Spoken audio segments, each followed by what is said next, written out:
Gerald McNeil, one of the most exciting return men that we've had recently in the National Football League. A squib-type kick. They want to keep it away from him, and so it'll be picked up by one of the wingmen, that is Reggie Langhorne, trying to disrupt any kind of a return. David Howard makes the tackle, a 12-yard return for the Cleveland Browns. The Browns say, we'll do this all day long if they want to give us good field position. Number 19, Bernie Kosar, 5th in the National Football League. Here is his offense with Curtis Dickey and Kevin Mack, the running backs. Boy, they're going to carry the whole running load today. Slaughter, Langhorne, and Ozzie Newsome, they are the receivers. That offensive line is Farron, Williams, Babb, Fike, and Cody Risen. And Cleveland goes right to work on their own 28-yard line, first down. And they come out throwing. And it is incomplete to Reggie Langhorne, and a flag is down. Isaac Holt had the coverage. Tom Dooley is the referee. And here are the officials. Tony Viteri, the replay official, and that is the one that everybody looks for first to see, you know, who is the replay official this week. Yeah, that was an interesting call. It's going to be an interference penalty against the Vikings, against Isaac Holt. Disregard the flag. There is no foul. The ball was uncatchable. So it'll be second down and 10. Yeah, well, of course, the call there is the ball was uncatchable. It was thrown so far out of bounds, I think one of the players on the sideline caught it. So Reggie Langhorne does not get the benefit of the call, and Isaac gets away with one. Here's that defensive front four, and only a handful of teams, all in the NFC, have that defensive front four. It is excellent. Martin, Newton, Millard, and the rookie Gerald Robinson, who was a linebacker at Auburn, just coming into his own as a down lineman. Second down and 10. Slaughter comes in motion. And the give is to Kevin Mack. 3 yards to the 31. It'll be third down and 7 as Doug Martin and Tim Newton were there for the stop. And we'll look at the rest of the defense for the Minnesota Vikings with their 3 linebackers, Chris Martin, Scott Studwell, and David Howard. And in the secondary, Holt, Lee, Browner, and Harris. It's third down and 7. Ball game just underway. And the Vikings will have 5 in the secondary. Clarence Weathers is in. He comes wide to the near side.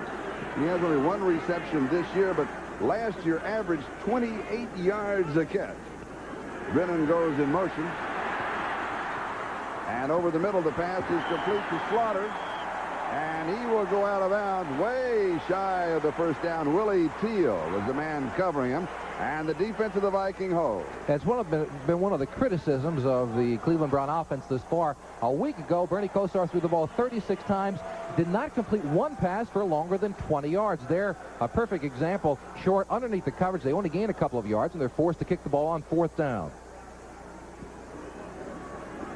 Jeff Gossett kicking, and he hangs a beauty. Rufus Bess takes it at the 18-yard line to the 25 and goes out of bounds at the 28-yard line.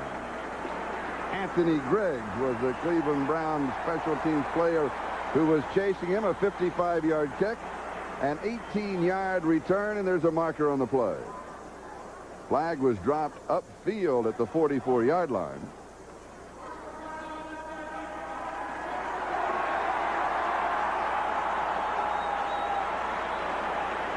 It is against the Cleveland Browns.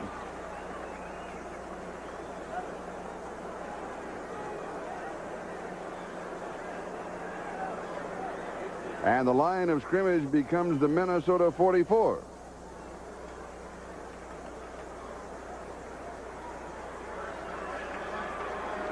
Personal foul on Jeff Gossett, the kicker.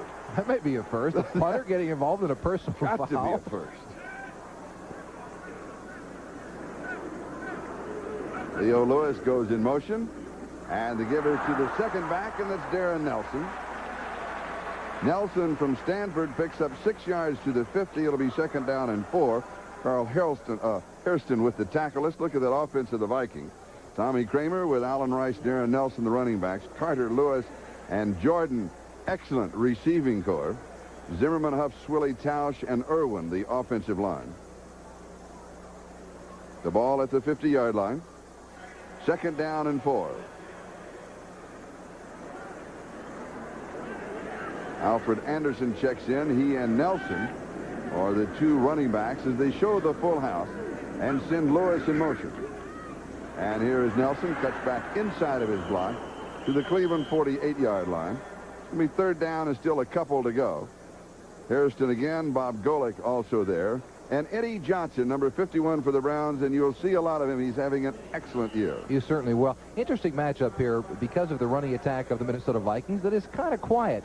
And the defensive line there, you see Reggie Camp, Bob Golick, and Carl Harrison have not been very effective against stopping a running attack. So the Vikings are going to try to force one this afternoon. They had a little bit more success last week against the Chicago Bears. Now, can the Browns turn it around and get back to that good rushing defense they played a year ago? 3 tight ends for the Vikings. Third down and 2 in short yardage. Nelson, and he will not make it. He'll come up a yard shy of the first down. And for Dixon for the Cleveland Browns leading the defense. Defensively for the Browns, the linebackers. As we'll take a look at the 3 linebackers in action are Chip Banks, Eddie Johnson, Anthony Griggs, and Clay Matthews.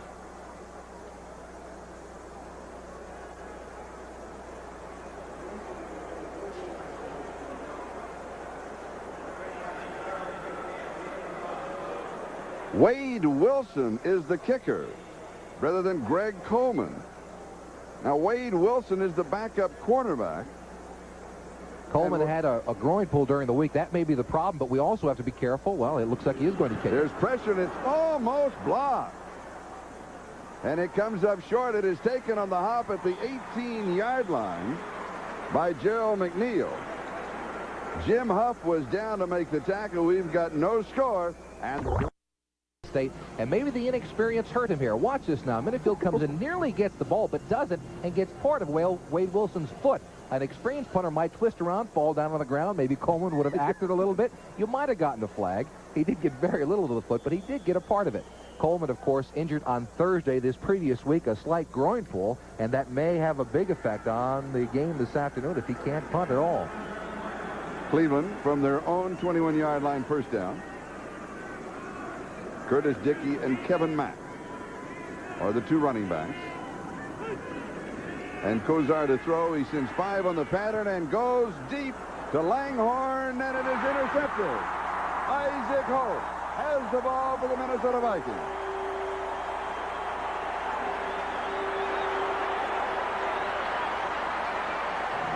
The Cleveland Brown offense last week saying, why against Green Bay did you not go deep?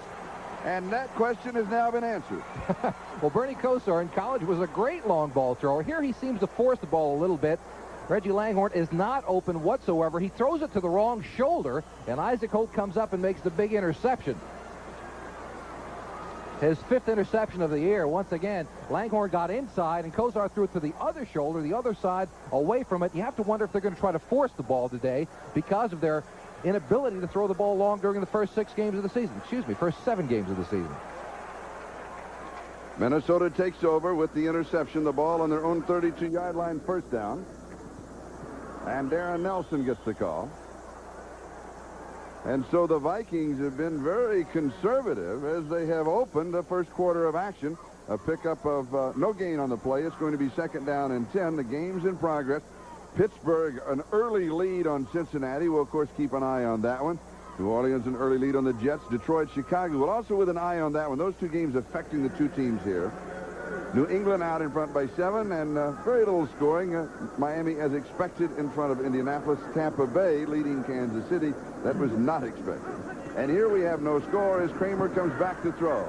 Over the middle, the pass complete to Steve Jordan, who is the Vikings' #1 receiver. And he is having an excellent year, averaging almost 15 yards of reception, which that's great yardage for a tight end. It is. That's his forte, is receiving the football. A good receiving tight end. Led the NFC in reception a year ago. And he's probably going to get the ball even more today because now that Anthony Carter is healthy once again, people are going to stop looking at Steve Jordan and start going to Anthony Carter. And you may see Jordan open even more than he has been in the first 7 weeks. Hassan Jones comes in for the Viking. It's 3rd down and 2, and we show 4 wide receivers in a short yardage, and here's Darren Nelson. He's got it to the 50, cuts back to the 45-yard line of Cleveland. Ray Ellis and Felix Wright make the tackle for the Cleveland Browns to pick up a 15 yards, first down. And Darren Nelson is leading this team in rushing coming into today's game. He's kind of a water bug type of runner. Watch this. He catches, cut back against the green, water bug type. 91 tries to grab him. No luck there. That same Clancy who missed. And he's a tough man to bring down because he's got so much shiftiness in an open field. There are players who are fast and those that are quick. Darren Nelson combines both. He has great lateral movement and very good straight-ahead speed as well. First down at the Cleveland 45. Kramer to throw. Steps forward and is almost intercepted. Clay Matthews cutting in front of Alan Rice. Very uncharacteristic of Tommy Kramer, and he is lighting into one of his receivers. I couldn't get a number very quickly. There it is. It was Rice, I think he was talking. Yeah, it looked that way. He was not very happy. He's got a lot of time. He steps up in the pocket, and Matthews steps right in front and nearly pulls it away, and that's who he's mad at. He's mad at Rice. He thought he was in the wrong position. Matthews mad at himself. Shouldn't come up with that interception. Kramer's only thrown 5 on the year, as we said earlier. Very uncharacteristic. 2nd down and 10. No score. 9:20 time remaining. We're in the first quarter. Little pump fake. Fires it to Nelson. A diving reception at the 34-yard line. Gain of 11. First down. Ray Ellis touched him down at that point along with Chip Banks. And it's a Darren Nelson show. It is. Well, not only is he the leading rusher on the team, he's the second leading pass receiver as well. Kramer wants to go downfield to Leo Lewis. He pulls it back. There you see 87 Leo Lewis wide open in the middle of your screen. He finds Nelson, though, who makes a nice move to get upfield. He could have rolled for a couple more yards. First down, Minnesota, just inside the 34-yard line. So officially they'll call it the 33. Cleveland territory.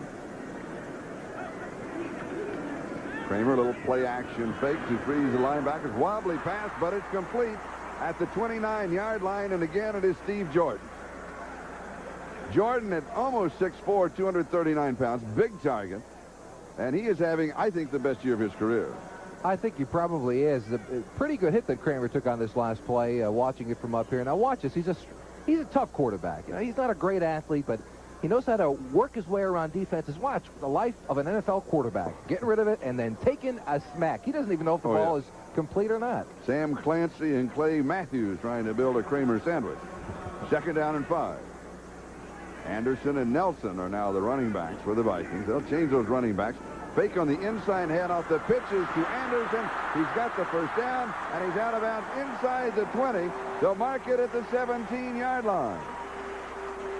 Ellis finally got him out of bounds, and it's a first down, a gain of 10. And that's a nifty little wrinkle. The Vikings do very well with Darren Nelson on this quick hitter up the middle. Now watch this. They fake it once, fake it a second time, pitch it back to Anderson, and he has the corner, breaks one tackle, and he gets some nice blocking there on a corner by a wide receiver who does not normally block. At least I don't know any wide receivers who normally block. That was Steve Jordan, so you kind of count him as a tight end. That explains it very well. And also Darren Nelson, an excellent block on Eddie Johnson, the linebacker. Rice and Nelson are the running backs. It's a first down at the 17. Alan Rice, just a yard to the 16. It's 2nd down and 9. Chip Banks makes the tackle. I get the feeling that the Minnesota offense has opened up a little bit this year under Bob Schnelker. The last couple of seasons, they have not been running the football very well. But Kramer seems to be more comfortable with what he wants to get done. Also, he's been healthy the majority of the time. He has had a shoulder problem. He missed some of the game last week against Chicago. But overall, I think he's been healthier than in the past and feels more comfortable with this offense under Bob Schnelker than he did a year ago. 2nd and 9, showing the slot on the left side with Nelson in the slot. And Kramer looks left, throws left, and the pass is incomplete, coming underneath to Ted Brown where Clay Matthews picked him up. It'll be 3rd down and 9 at the 16. 7 minutes and 3 seconds time remaining in a scoreless first quarter. 3rd and 9 at the 16. What is your choice of plays here? As you contemplate that, let's wrap up this piece of business. The linebackers for the Cleveland Browns, Banks, Johnson, Griggs, and Matthews. And in the secondary, Minifield, Dixon, Ellis, and Rockins. Kramer, by the way, has completed 3 of 5 for 25 yards. Well, I think here you have to imagine that the Browns like to play man-to-man on the corners. I try to go outside to Hassan Jones, who's in the football game, or to Anthony Carter. Third down conversions, 1 of 2. Timing pattern overthrows everybody. Nelson was a little slow getting out. Ellis had good coverage on him, and in addition, Kramer was running out of time. Yeah, well, they brought the wide receiver, Anthony Carter, inside. They got the matchup they wanted, man-to-man. Darren Nelson against Ray Ellis, and you would hope as an offensive team that that's going to be a winner for you. But Ellis had good coverage and had the angle on the ball and forced Nelson to the corner of the end zone where Kramer overthrew him. Chuck Nelson comes in, field goal kicker. He has hit 8 out of 10, his longest this year being 48 yards. And, of course, won the San Francisco game with a 28-yarder in overtime. This will be from the 23, an attempt of 33 yards.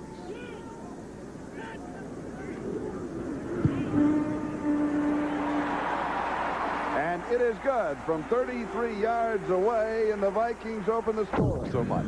By the way, Charlie, that was a size 16 6-year-old. That's right. It wasn't mine. No, it wasn't mine. And it wasn't the box that it came in either. And because of the ice cube, a squib-type kick, but the cube picks it up at the 10. Straight shot out to the 30, still going to the 35-yard line. A 25-yard return for Gerald McNeil. And David Evans finally stops him at that point. So just the fact that the cube makes everybody think that he can, you know, have the great return. We've gone to the squib-type kicks. Let's check the games in progress. Pittsburgh leading Cincinnati by 3. New Orleans over the Jets. Chicago is expected out in front of Detroit. New England leading Buffalo early. No score, Raiders Houston. That's surprising. Green Bay leading San Francisco. Now, we got some prizes working. We'll come back to that last panel in a moment. We got some surprises working today. First down, they mark at the 34-yard line. Cleveland in their own territory. Langhorne showing a little bit of motion to give us to the second back, Curtis Dickey, and he has the first down. He moves for 12 yards from the 34 to the 46-yard line, where John Harris makes the tackle. I think Curtis Dickey is very important to the Cleveland Brown offense. He was the insurance policy. They already had Kevin Mack and Ernest Biner a couple of 1,000 yards rusher a year ago, but they needed somebody like Curtis Dickey as a backup in case of an injury. They're going to find out this afternoon because Biner is gone with an injury for probably the rest of the regular season. And Dickey starts out very well, the sprinter from Texas A&M. Lots of speed. They always questioned his toughness prior to this, and maybe his attitude, although the Browns say, since being released by the Colts, his attitude has been perfect. I mean, of course, he, who was with the Colts when he came there, said there was not an attitude that he knew about, not one with the Browns, where he is. Kevin Mack. And he goes out of bounds at the 49-yard line in Viking territory. So that's a gain of 5. It'll be 2nd and 5. John Harris was there. The Indianapolis-Miami tied 7-7. San Diego-Philadelphia tied 0-0. You didn't expect that on either one of those, and Kansas City now leads Tampa Bay 7-3. The Chiefs, they figure to win that game, and they need to win it if they're going to stay in the race in the West. Here the score is Minnesota 3 and Cleveland 0. 2nd down and 5. 1 turnover. Isaac Holt with the interception. Kevin Mack to the 41-yard line, a gain of 8 and the first down. Now, Cleveland has not had any kind of a rushing attack this year, and they showed a little bit of daylight in that category today. Well, they've had some problems with the injuries both to their offensive line and to their running backs. Kevin Mack missed the first 3 weeks of the season with an injury, a shoulder problem.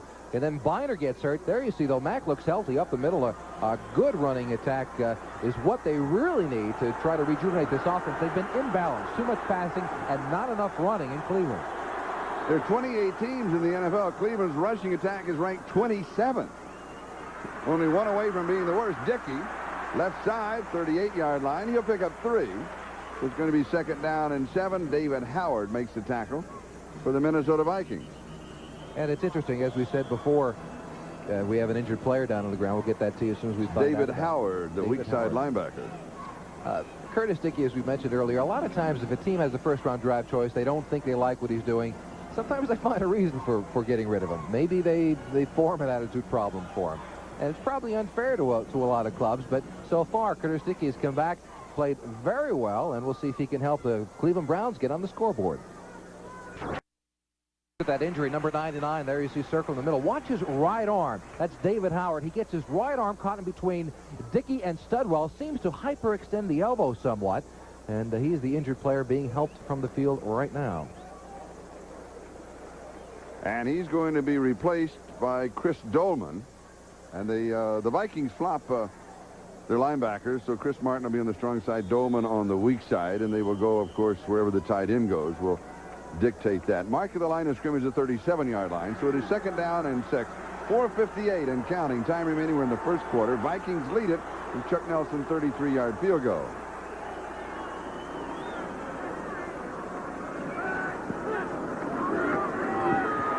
And here's Curtis Dickey. He's going to lose a couple of yards as Dolman was there waiting for him, along with Isaac Hope. So it'll be 3rd down and 8, and that means that the Browns will come out throwing on this down. Anticipating that, Rufus Best checks into the secondary.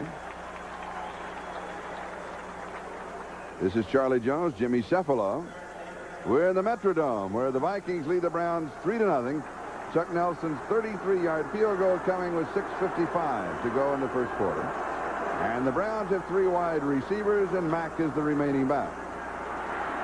Kozar a little pump fake, and he sidearms the pass to the 35-yard line. It's not enough. Slaughter pulls it in. A gain of 4. It's going to be 4th down and 4 as Chris Martin was there. Now a long-range field goal attempt of 52 yards by Matt Barr, whose career distance is 50, and as long as this year is 45. But these, of course, perfect conditions. Jeff Gossett to hold at the 42. So a 52-yard field goal attempt for the tie by the Cleveland Browns.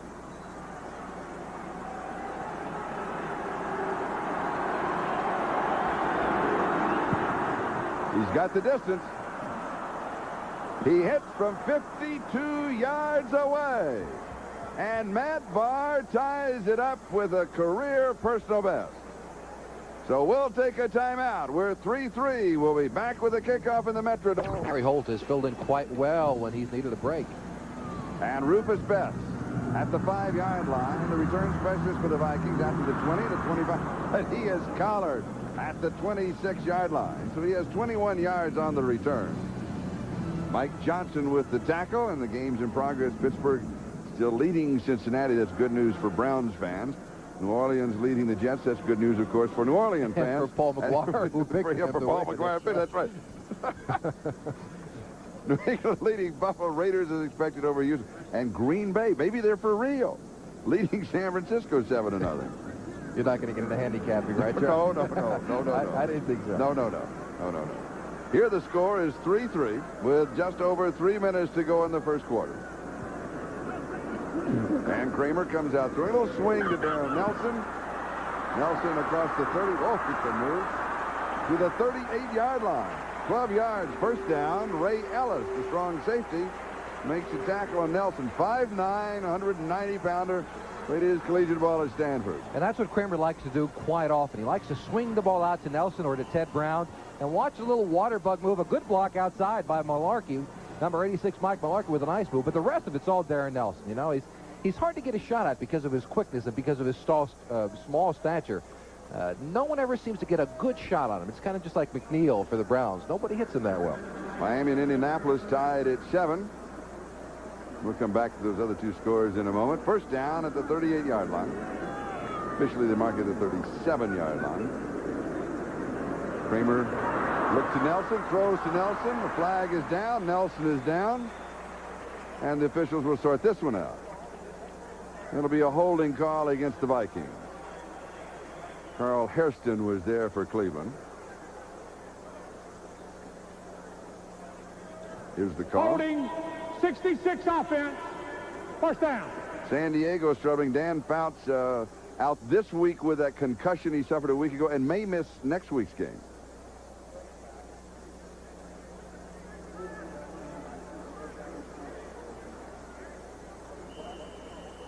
And we'll bring the ball back to the 27-yard line, and it's first down and 20.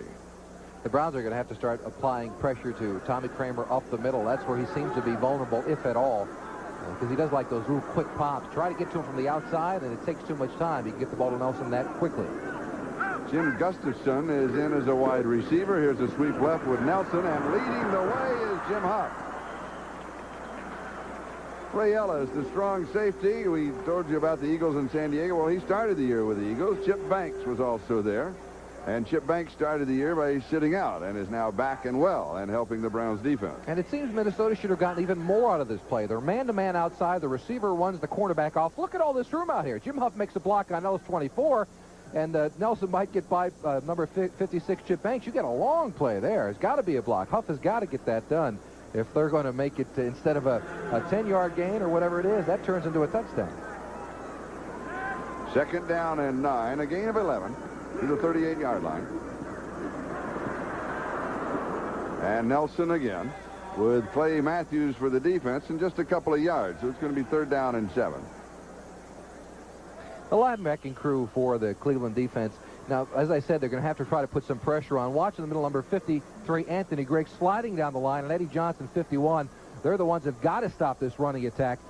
Clay Matthews comes from the backside with his pursuit and finally does make the tackle. But that has been the strength of this team for so long. What a great linebacking crew they've had with Banks and Matthews, Tom Cousineau, who was released prior to the season. But they have not done as well this year, probably because Anthony Griggs is brand new, so is Ray Ellis, and Chris Rockins, the middle of that defense.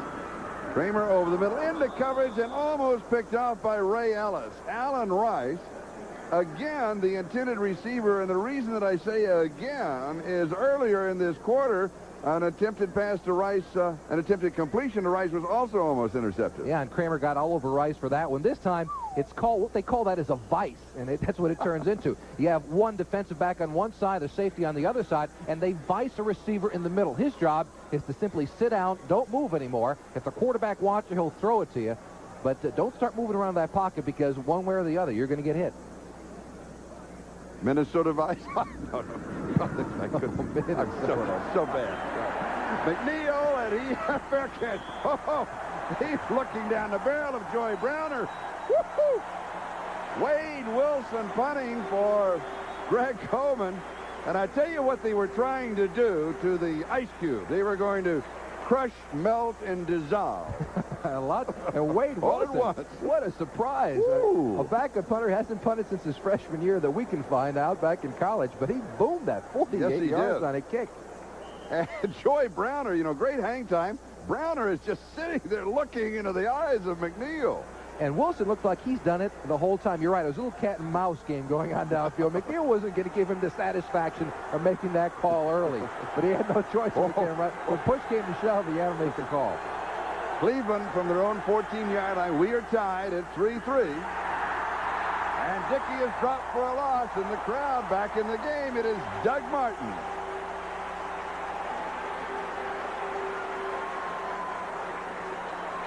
A loss of 5 back to the 9-yard line. It'll be 2nd down 15. Dan Fike is the injured player. And Fike has had a sprained ankle. That'll be important to their offense to see if he can get back into it. Doug Martin was the defensive player of the year in the NFL back in September. He shows you why. Good strength and good quickness. Into the first quarter. We're tied at 3, and Wolf is now out with an ankle injury. And George Lilja has replaced him, 2nd and 15. The ball at the 9-yard line. And Kozar to throw. He gets that 4-man rush, stands in, has a man wide open. It's Webster Slaughter, the rookie, taken in the 2nd round of the draft, and he's got a big first down. Carl Lee is a man who stopped him, but he was wide open in that secondary. There wasn't anybody within 5 yards. Yeah, a real nice pattern run by Slaughter there against Carl Lee, number 39. But let's take a look at the protection. It doesn't break down here at all with all the new people in there, and with Lilja coming in for Fike. They handle it very well. But look how far Lee is off the ball. That's because Slaughter ran him off, made him believe he was going to run deep, and then broke the pattern back. A nice move by Webster Slaughter. And a pickup of 24 yards. Here's Curtis Dickey. And Dickey just rambles close to the first down. He'll pick up 9 for sure.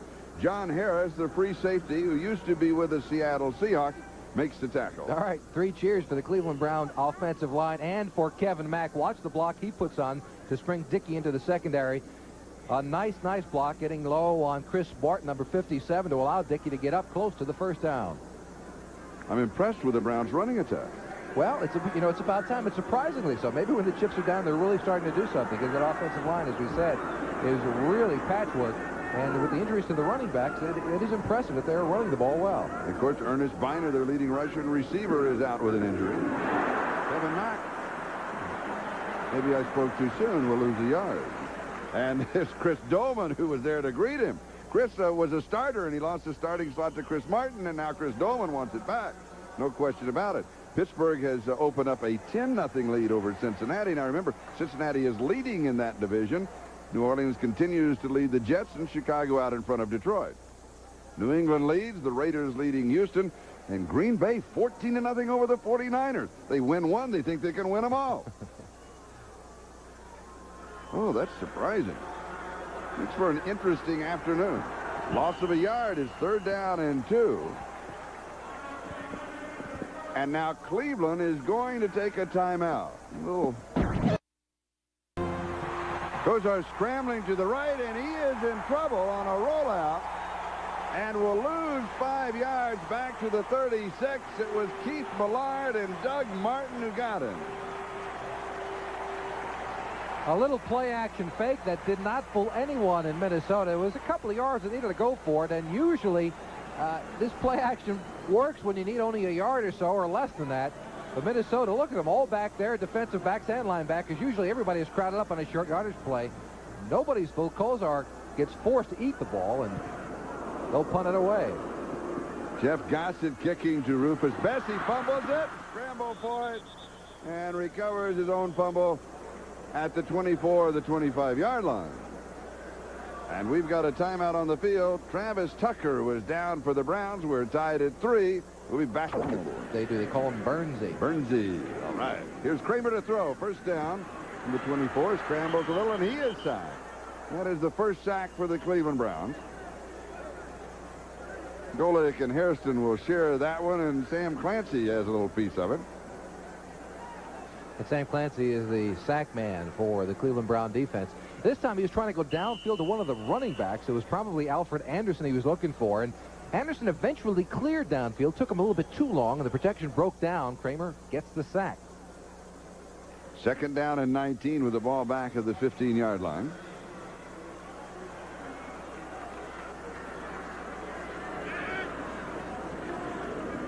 Ted Brown and Alfred Anderson are the running backs. 5 out on the pattern.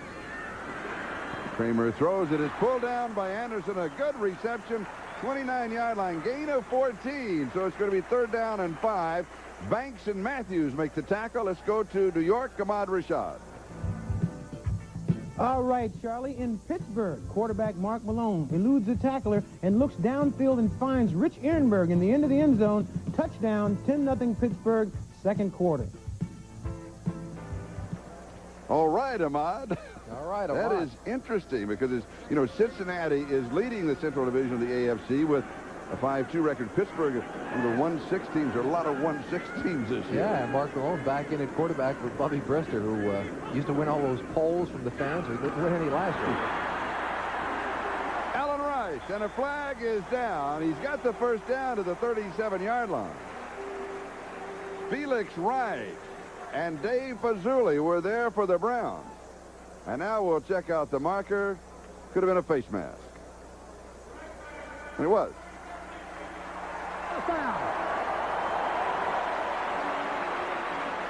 All right, Allen Rice with a quick handoff. He's a good blocker, and he's the kind of a back that if you give it to him often enough, he gets better as the game goes along. A big hole straight up to him. Watch the face mask at the end. Yep. There you see Chris Rockins grabbing the face mask right at the end. Number 37 gets caught with it, too.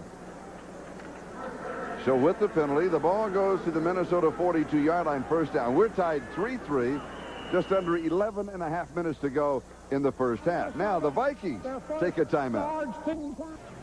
What's the player's reaction when the quarterback takes a timeout? Well, see what happens is, you go out as a wide receiver or running back. You line up in the wrong spot. The clock is running down. The quarterback turns around, stares at you, puts this weird face on, calls timeout, runs to the sideline as if he's going to say, I'm going to go tell Dad what you did. It's like your big baby. Just run the play. Run it. If it's wrong, we'll make up another one. First down at the 42-yard line.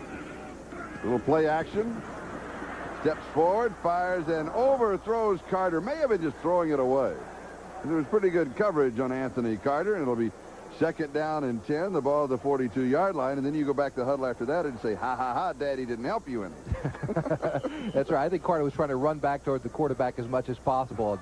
The ball was just a little bit overthrown. Watch Steve Jordan, how well he gets open. He gets coverage. He finds the open spot. That's what a good receiver does. He finds that open area, and Kramer really could have gone to him. There was a linebacker or somebody just at the edge of your screen behind him, and it seemed that Jordan was the man that Kramer should have gone to. Now, the Vikings do not have a reception by wide receiver. Here's the fake to get to Nelson. Nelson on the end around, and he's got the first down, the 40, the 35, to the 33-yard line.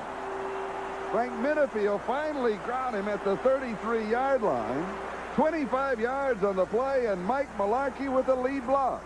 Not just a little bit of Tom foolery on the part of Kramer. He looks to the right, fakes a little bit of a pass that way, and then just go. Look, I'll give it. How about if I give it here to number 20, Darren Nelson, going the other way. Watch all the Browns. They've got to try to react and come back the opposite way. And there you see McDonald out front trying to get a block. And Nelson does the rest on his own, splitting the seam for a big Minnesota gain. It's almost like a schoolyard play. Everybody go right and yeah, this and hand off. Go down to the Chevy, and I'll fake it to you. That's what they used to tell me. And here's Ted Brown. And he may get a yard out of this. And let's check the games in progress. Pittsburgh in front of Cincinnati. The Jets over New Orleans by 1, and Chicago continues to lead Detroit by that score of 7-0. New England still leading. The Raiders still leading. San Francisco is on the board. They pulled within 7 of Green Bay. Miami now leading the Colts by 3. Philadelphia in front of San Diego by 3, and Tampa Bay in front of Kansas City by 3. Second down and 10.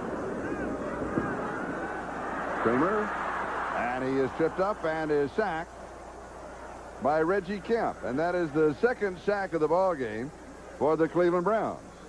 They came into the game with 12 sacks. The defense for the Vikings 19. Just a 3-man rush that time on Kramer. He simply had nowhere to go with the football. Lewis was coming across underneath the coverage, but nobody to throw, so he finally has to tuck it away and get upfield, and that allows Kemp to get over and make the tackle. That's a sack that should be attributed to the wide receivers and not necessarily to the quarterback or to the offensive line. They've got to get open within a certain amount of time. For the game, I was talking with Tom Pratt, the coaching staff of the Cleveland Browns. He said the defense really coming together for the Browns. Third down and 10. 5 in the secondary. Kramer goes deep, and this one will be intercepted at the 10-yard line by Ray Ellis. And there was not a purple jersey within 10 yards of that Ellis. football. Ellis was the only one open. I do not understand that. And neither does the crowd here at the Metrodome. The natives are getting restless. Let's take another look. Yeah, watch it, see how, I don't know, where in the world could he possibly be tossing this football? It might have been a broken pattern. Maybe he expected someone to be there in that spot. In fact, the book on Tommy Kramer is that he does throw to his spot. So you can imagine they're going to come back to the sideline. Somebody was supposed to be there, and they weren't. So once again, maybe that's an interception that goes to a wide receiver. 17-yard line. Cleveland has the ball and the first down. We're tied at 3-3. Turnovers are even. Interception each side, and it is incomplete. Kozar was running out of time, and Curtis Dickey, with the intended receiver, they're going to rule in the grass. Tom Newton, and that will be the second sack. And Tim Newton. Go ahead. Kozar can argue about it, but if he throws this as an interception, he's going to be very glad that they called in the grass. Yes. Dickey standing there, number 33 in the middle of the screen. He eventually goes to him, should not have, because there is some very, very tight coverage, and he had no business trying to throw the football. Let's see if he is actually in the grass. Well, that's kind of a tough call. Close. That's a close call. But now, just kind of file that one in your memory bank in case we have in the grass later. And as long as they're consistent, and that's right. That's all that the players want. That's absolutely right. Willie Teal and Rufus Best in the secondary, expecting the pass. It's 2nd and 21. And Kozar airs this one out, and it is incomplete. He was going to Webster Slaughter, and Slaughter was gaining ground as he passed Willie Teal, and Teal I thought maybe we would have a flag. It was close. Well, I don't know if it was catchable at all. Watch Teal, number 37, take a look. He dives. I don't think so. I don't think the ball was a catchable football. You like that catchable call? You were a No, I hated the catchable thing. You know why? Because you run downfield and somebody grabs a hold of you and they throw it 10 yards over your head. Of course it's not catchable. I'd have been there if he didn't hold me. That's, with your blazing speed, you would have. That's right. It might have taken me an hour. You could have timed me on an hourglass, but I'd have gotten there eventually. I was persistent. 3rd down and 21. 3rd down opportunities. The Browns are 0 for 3. Here's the handoff inside. Kevin Mack out to the 15. Not going for the first down. It was 3rd and 21. They would, it'd been nice if they could have picked it up. Really, they just wanted to get a little bit of punting room. As we pause briefly for station identification, this is the NBC television network. This is WAVY-TV, Portsmouth, Norfolk, Newport News. Jeff Gossett will be kicking to Rufus Best with 7:43 left to go in the first half in a ball game that is tied. Cleveland 3 and Minnesota 3. Good kick. Oh, this is a great kick. Best fields it at the 25. He's to the 30. Slips a tackle, and that's it. He'll have 7 yards on the return, maybe 8 yards to the 33. Ralph Malone was there, along with Scott Nicholas for the Cleveland Browns. The punt, 61 yards in the air for Jeff Gossett. And a reminder to our viewers that we'll be selecting the Budweiser Most Valuable Player for today's game at the conclusion of the game. Well, he really kicked that. Yeah, he sure did. Get a lot of foot into it. He had to make up for that personal foul that he was slapped with a little bit earlier. Oh, what in the world a punter is doing downfield getting a personal foul, I have no idea. 1st and 10 at the 33-yard line. Ball game tied, 3-3. And here's the pitch to Alan Rice, and Rice is in trouble. And he'll salvage a yard. That's it, maybe 2. Let's see where they spot it, near the 35-yard line, as Sam Clancy was there for the Cleveland Browns. Did you watch the baseball game last night? Oh, it's incredible. I'm glad I didn't go to sleep in the top of the 10th inning. When the Red Sox go up by 2 runs, I'm thinking, well, it's time to go nighty-night. Oh, tonight is the night to go nighty-night. 7th game of the World Series on NBC tonight, providing it doesn't rain. Yeah, I understand they have some showers there in New York, but you know what? They're going to play that baseball game. I would bet Wild Horses couldn't stop them from playing that. You will bet 1 Wild Horse. Here's Kramer. Good protection. Lots of time. And he then ran out of time. Went to Steve Jordan. He was dumping the ball off. And it'll be 3rd down and 9. Reggie Camp and Sam Clancy were in the neighborhood. And so he decided to get rid of it. Here's Marty Schottenheimer, the head coach of the Cleveland Browns. That's why I made reference before, because Kramer knows what he wants to do with the football. He's a very smart quarterback. So there, in that case, he knew he wasn't going to get anything. He threw it into the ground close enough so he wouldn't get a grounding call. Earlier, he throws that ball, no jersey, within 10 yards of anyone. You have to think that a receiver made a mistake and should have been in that area. Minnesota 2 of 6 on 3rd down opportunities. This is 3rd and 9 from the shotgun. It is there, and it's 1st down and more. Leo Lewis at 5'8", 170-pounder, with a bachelor degree from Missouri, a master's degree from Tennessee, and he's going for his Ph.D. from Minnesota. Just thought I'd throw that in. Well, so he's a smart receiver. Hey, he got a Ph.D. on that one in receiving. He runs into Hassan Jones downfield. Now, on the right part of your screen, just off to the side, Leo Lewis and Hassan Jones run into each other, and that might have helped the play because they kind of forgot about it, but Leo Lewis recovered long enough to get that 30-yarder in. The line of scrimmage at Cleveland 36, 1st down. And that is the first reception by a wide receiver for the Vikings in the ball game, and it comes with 5:49 to go in the first half. This one is just drilled to Anthony Carter. And the ball pops loose. They're going to rule it down, or they're going to rule it incomplete. They may say he never had possession. So let's see what the call is.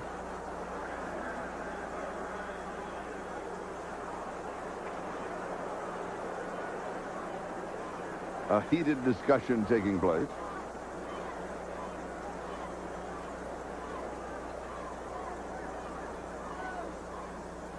Incomplete pass. He was bobbling the ball. And the official that came in, really had the angle. And, you know, always a tough catch for a wide receiver, but one that someone of Anthony Carter's caliber has got to make. It's tough to tell from that angle if he was bobbling the football, but it does slip out there at the end. Why is it a tough catch? Well, you're coming inside, and it's a three-step drop by a quarterback. He's staring at you the whole way, and so is that defensive safety. You know, that's the key. I mean, you know you're going to get smacked as soon as you catch the football. And regardless of what anybody says, hey, footsteps, first rule of a wide receiver, self-preservation. You never get over that. 2nd and 10. This one is complete to Allen Rice. Rice inside the 15 to the 10-yard line. Hanford Dixon saves the touchdown, 26 yards to the 10.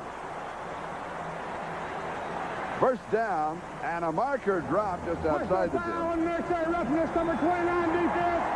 Hanford Dixon draws the penalty, and they'll take the ball to the 5.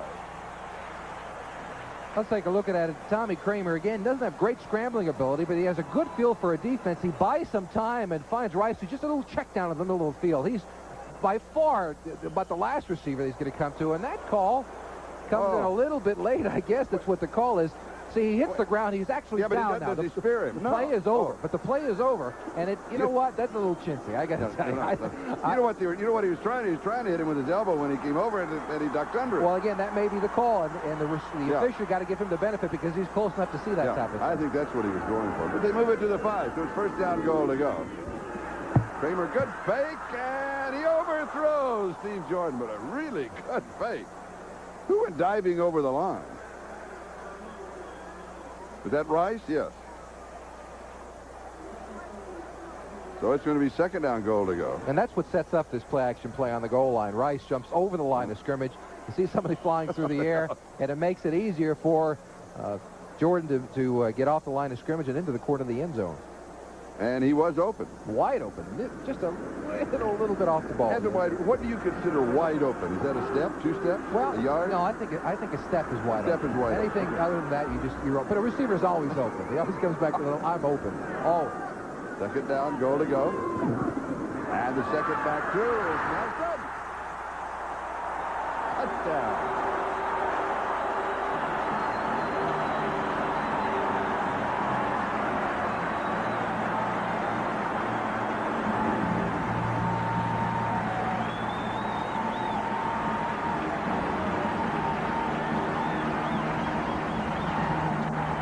The score comes with 5 minutes to go in the second quarter.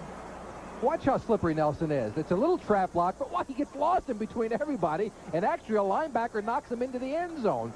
Can't get a good shot at him. He's too little. He's too quick. Like a slippery little water bug, he finds his way through the cracks and hits the end zone. A 67-yard drive for Darren Nelson. That is his second touchdown of the year. And the extra point is good.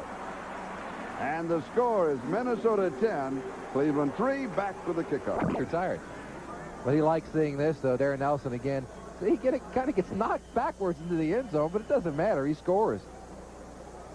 And the Vikings now kicking off. Chuck Nelson and another squib-type kick. And it's going to be picked up by the cube, and he has to step out of bounds. So this time it works. David Evans was down with the coverage for the Vikings. A 2-yard return. 67 yards on that drive in 7 plays. And it took 2:28. And Darren Nelson capped it. The first touchdown of the ball game. And Minnesota's out in front of Cleveland by a score of 10-3. We now have 4:53 left to go in the first half. And Cleveland has the ball on their own 14-yard line, first down.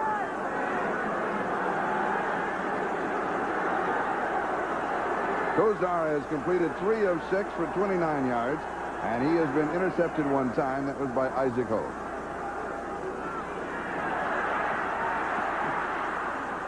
Has his man and just misses him. Reggie Langhorne, good coverage, though, by Isaac Hope. Ahmad Rashad, famous with the Vikings, now famous with NBC. All right, Charlie, in the Houston Astrodome, the Raiders strike pay dirt with this 14-yard pass from Mark Wilson to Todd Christensen, who then barrels into the end zone. The Raiders lead at 14-0 second quarter. Thank you, Ahmad. Here, Minnesota leads Cleveland by a score of 10-3. 4:48 left to go in the second period.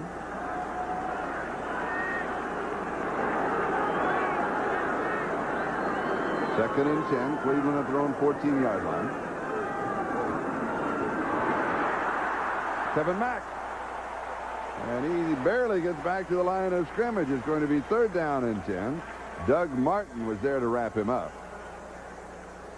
And as you see the Minnesota strong front four of Martin, Newton, Millard, and Robinson really make it tough to try to run the football against this 4-3. Coming from the backside, he just slipped somebody right away because he was in the backfield just as Mack got the handoff, and that's something you expect not to happen as a running back. You know, you take the ball and you want at least a step to make a move. It's unfair to a running back to expect something like Doug Martin in your face as soon as you touch it. The injury report on David Howard, the linebacker for the Vikings, a hyper-extended elbow. And Gozar's back to throw. Scrambles right. He doesn't have great scrambling ability. Up down at the 1 by Doug Martin. His second sack and the 3rd for the Vikings. Vikings with 7 sacks last week against the Bears have 3, and we're still in the first half. A loss of 13 to the 1, so it's going to be 4th down and 23. All right, they call Martin strong, quick, and gifted. Watch this. He runs Kosar down. I would bet that Doug Martin in a 40-yard dash will outrun Bernie Kosar. At least he looked at it on that play. He wanted the sack, and he got it. And Jeff Gossett does not have a lot of room. And look for an excellent return by Rufus Bell. They're setting up the return as the return team cutting down the wide receivers. He goes down at the 40. It's not that good a return, but it is good field position. Minnesota will start this drive at the Cleveland 40-yard line. Mark Harper was down for the Browns. Pittsburgh still leaves Cincinnati. Jets now in front of New Orleans. Chicago, same score over Detroit, 7-0. They're all in the second quarter. New England shutting out Buffalo. The Raiders in front of Houston. That's expected. Not expected, Green Bay leading San Francisco 14-7 in the second quarter.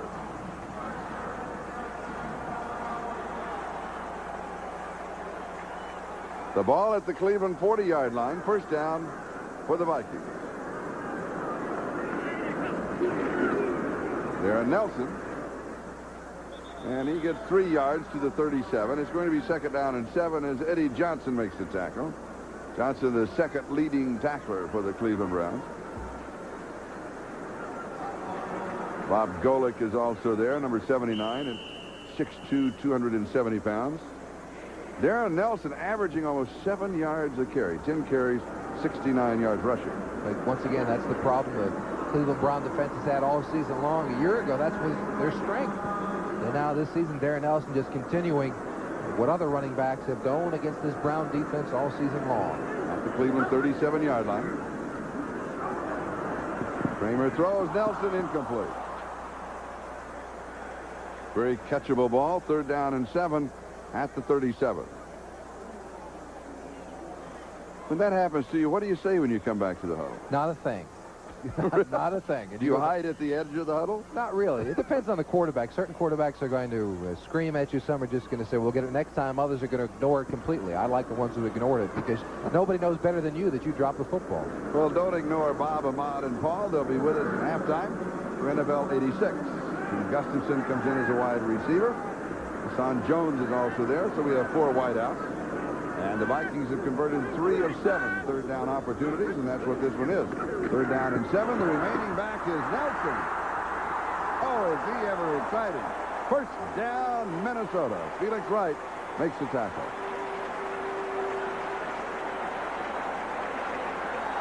$13 yards.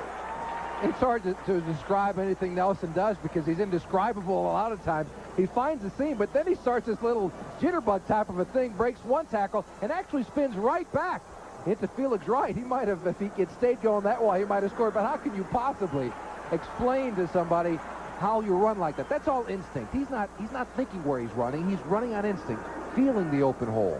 And he has 82 yards rushing in the first half alone. Here's Ted Brown. 4 yards to the 20. It's going to be 2nd down and 6. Chip Banks makes the tackle. 82 yards rushing in the first half on 11 carries. An outstanding first half For Darren Nelson, also he scored the only touchdown as Kramer comes to the sideline. 2-minute warning given to both benches, and that means it will be back. Get there, and you're the ones that take the heat. Dan Henning once told me, the head coach of the Falcons, a receiver never forced a quarterback to throw an interception. That's true. And here is Nelson to the 10. Yeah, but don't try to explain that to a quarterback. Bob Golick makes the stop for the Cleveland Browns. And they're going to spot it right at the 10-yard line, a gain of 10. So Darren Nelson now has 92 yards rushing in the first half. Jim Huff leads the way. Watch a little hop. He likes to get up in the air and hop. He's so small and quick, good leaping ability. He does that quite often, although one of these days he's going to get caught in midair. I'm sure it's happened to him before in his career.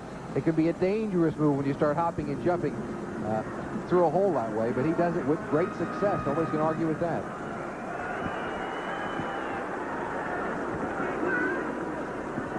Little play action. Kramer struggles for a yard. I had a feeling he was leaning to his left and trying to catch up with himself, and he picked up a yard, 2 yards to the 8. He didn't want to do that. And somebody forced him to lean back to his right. It happened to be a linebacker, I think. That's right. Bob Golick, Sam Clancy were there. There's the time remaining in the first half.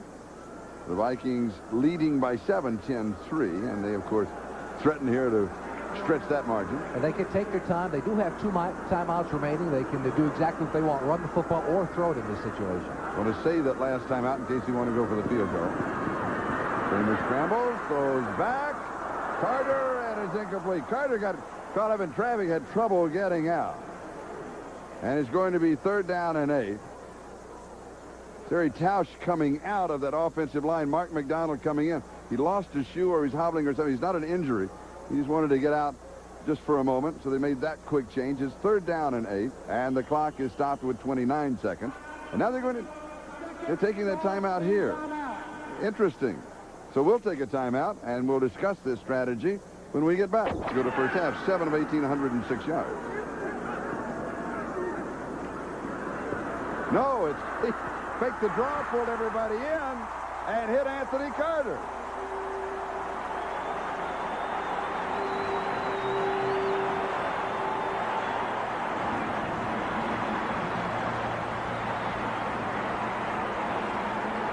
Let the record show that Steve Jordan was running towards the right corner of the end zone, though. And this is Carter's 4th touchdown of the last 2 football games. He just finds an open spot. See the zone in there? Everybody's right across the front line of the goal line, but Carter finds a spot behind, and Kramer finds Carter. Since he's had that injury and come back a couple of weeks ago, he's really done well. 4 touchdowns now in the last 3 games. Chuck Nelson to attempt the point after, and it is good. And it is Minnesota 17, Cleveland 3. Now remember what set up this touchdown? It was the defensive play of the Vikings. They tackled Kozar at the 1-yard line. They have to get off the short kick because of the back edge of the end zone. They start the drive at the 40-yard line, and they move in for the score of 40 yards in 8 plays. That's right. So you go back and you really attribute a lot of this scoring drive to Doug Martin and that front 4 of the Minnesota defense. Real strong. And I think that's the mismatch this afternoon. You've got a Cleveland Brown offensive line that's been injured, has had some problems, and you got Minnesota defense is playing so strong. Here's that touchdown once again. You see Kramer stepping up, buying some time. He allows Carter to find a hole in that zone back there and gets him the football for the score. So Minnesota moves out in front by a score of 17-3 with 24 seconds left to go in the first half. The time of the drive, 3 minutes and 10 seconds. And the 8-yard touchdown pass to Anthony Carter. Carter, of course, on injured reserve early part of the season. He was out with a cartilage problem in his left knee, had it scoped, and he is back and completely healthy now. And as you pointed out, that is his 4th touchdown reception in the last 2.5 ball games. What a steal he was, too, for the Minnesota Vikings from the Miami Dolphins. The trade was Robert Senline and a number 2 choice for Anthony Carter. And Robert Senline is on injured reserve, has not played very well or very much when he was healthy. A one-hopper to the ice cube who bobbles it and then just falls on it.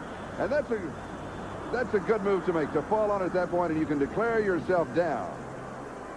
Right, but you've got to ask the official for that to happen. Yeah. When you fall on the ground, you want to declare yourself down, say I'm down, because a defender is going to hop on top of you, and it's perfectly legal.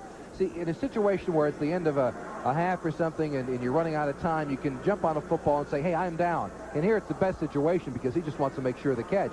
But he's got to ask the official for it if he can. If not, he can expect to be jumped on, which he was. At the half, Pittsburgh in front of Cincinnati. Same score as we have here. Jets in front of New Orleans. Chicago shutting out Detroit. 17 seconds to go here. First down at the 26-yard line.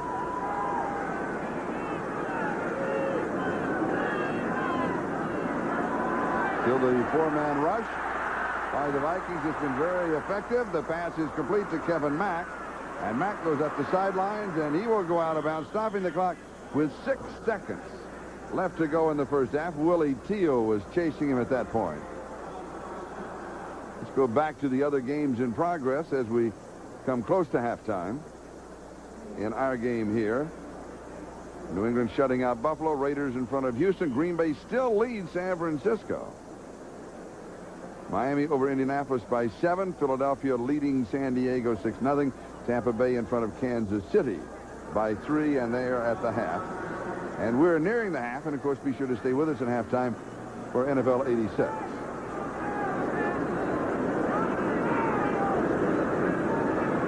The deepest defender for the Vikings is back at the 5-yard line.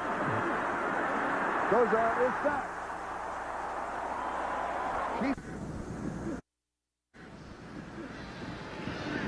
From the 3-yard line. To the 20, to the 24, 21 yards on the return. And Minnesota will go to work in the second half as Travis Tucker, listed as the number 3, but today the number 2 tight end behind Ozzie Newsome as Harry Holt is out with a groin injury. And Tommy Kramer, 8 of 19, 114 yards, 1 touchdown, 1 interception in the first half. And he has Nelson and Ted Brown as his 2 running backs. Does this first series set the tone for the second half? Oh, I think it does. Coming out of the locker room, we talked about it before. Will Cleveland respond after losing to the Packers last week? Well, they haven't done it in the first half. I'm sure they got a fiery talk at halftime. And here's Darren Nelson to the 27-yard line, so he has 3. Second down and 7. Bob Golick, the nose tackle for the Browns, is the man who stopped him. And let's now check those games in progress. Pittsburgh stretching the margin over Cincinnati 7, Cleveland 3. Kramer sets up deep, throws far side, and it is incomplete. He was going to Anthony Carter on a deep comeback pattern along the sideline. It's going to be 3rd down and 6.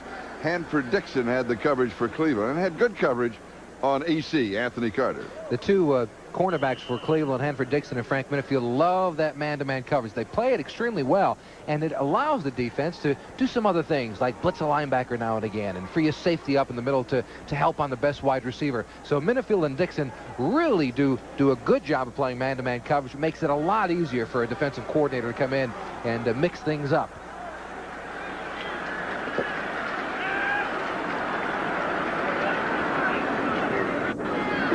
Here's Nelson. And he is stopped at the 47-yard line, so he gets only 2, and it's going to be 4th down and 4. Chip Banks makes the tackle.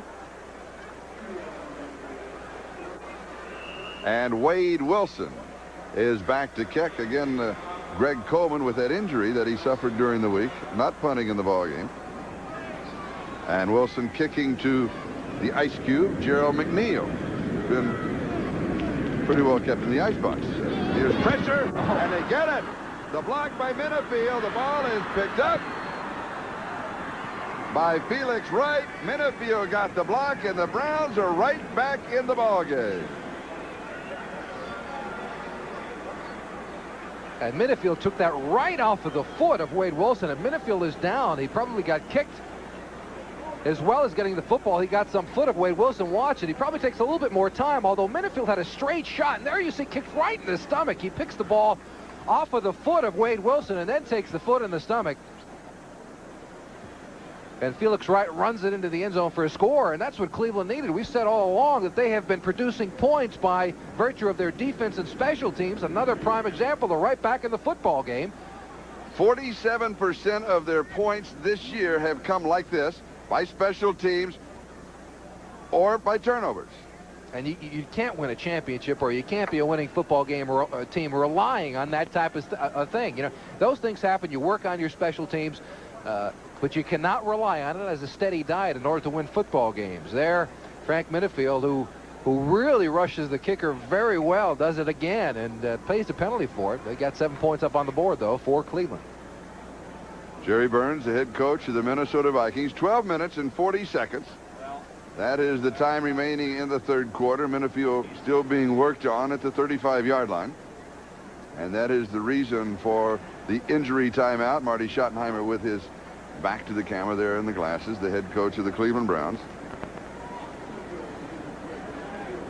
Talking it over with Eddie Johnson, number 51, the middle linebacker for the Browns.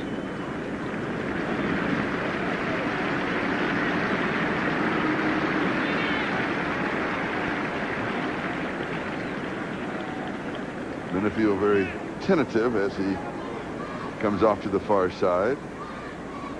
Notice the size of his calves, aren't they? They're enormous. They are enormous. They really are. Look at the size of those things. I bet they're as big as the size of the ice cube. And now Matt Barr will attempt the extra point to pull Cleveland within 7 points of Minnesota. Very quiet here in the Metrodome. The extra point is up. It is good, and the score is Minnesota 17, Cleveland 10. We'll be back with the kickoff in just a moment. Miss Bess will down it in the end zone. He takes it 5 yards deep, and the Vikings will bring the ball out after the touchback to their own 20-yard line, first down. And that is the kind of, you know, we say, can Cleveland get back in the ball game? Well, this is the type of turn of events that'll put the Browns right back in the ball game. You're right. As a player on the team, if your offense isn't doing it, you got to find a way to win the football game. And they did. Frank Minifield found a way to block a kick. So it gives them a position to jump back in the game. And the defense has to be thinking the same thing. If the offense isn't doing anything, hey, you've got to win some of those games, and the offense is struggling by doing something defensively to set up a touchdown or to score one yourself. And Frank Minifield is back in the ball game, number 31. And here's Darren Nelson, and he will go to the 23-yard line, and it's second down and 7. Pittsburgh stretching their margin over Cincinnati. The Jets doing likewise to New Orleans. Chicago leading Detroit by 10. New England shutting out Buffalo. Raiders lead by 14. Green Bay still leads San Francisco by 7. They're still at halftime. Miami leading. Philadelphia shutting out San Diego without Dan Fouts. Tampa Bay, Kansas City tied at 13. And here are the scores. Minnesota 17, Cleveland 10. 12 minutes to go in the third quarter. Second down and 7. Anderson in motion. Bring a little pump fake. Flag is down. The pass is complete to Nelson. Nelson will get a yard, but there's a marker down. And an official went down as well. It can be dangerous to be an official. Yes, it can. It drew the roar of the crowd for a second. Yes. And the crowd always loves it when an official goes down. And it always gets a cheer. That's the umpire, Ed Pfiffick. Or Pfiffick.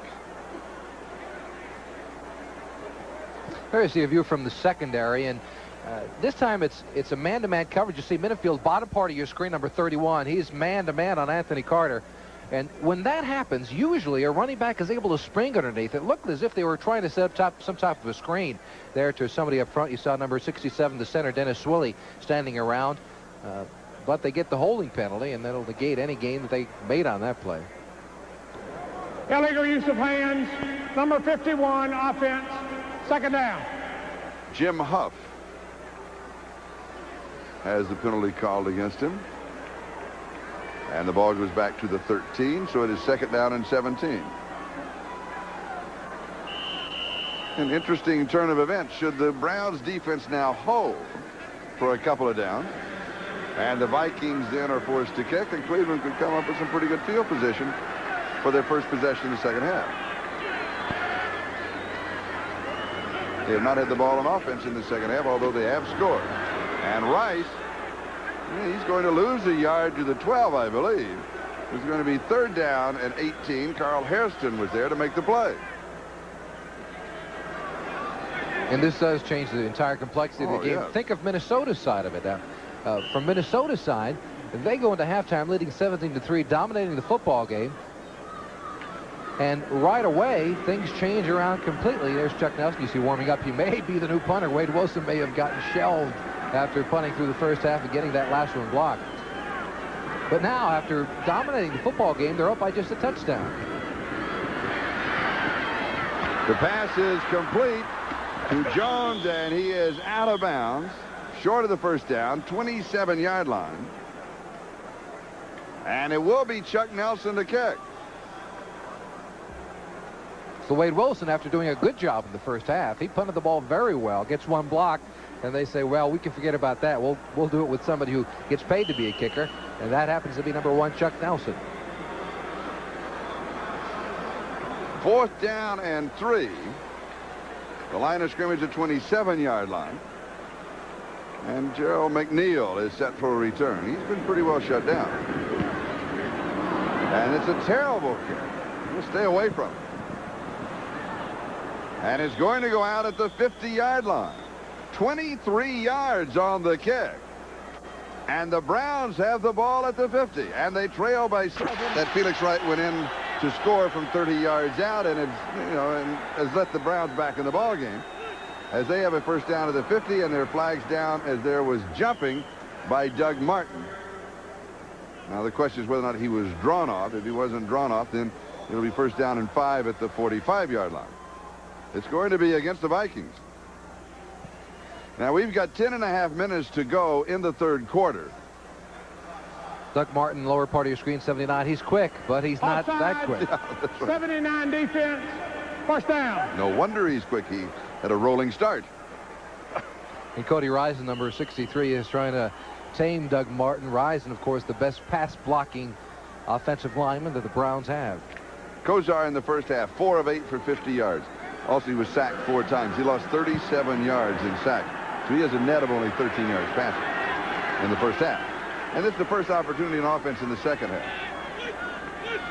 1st and 5. It's Curtis Dickey. First down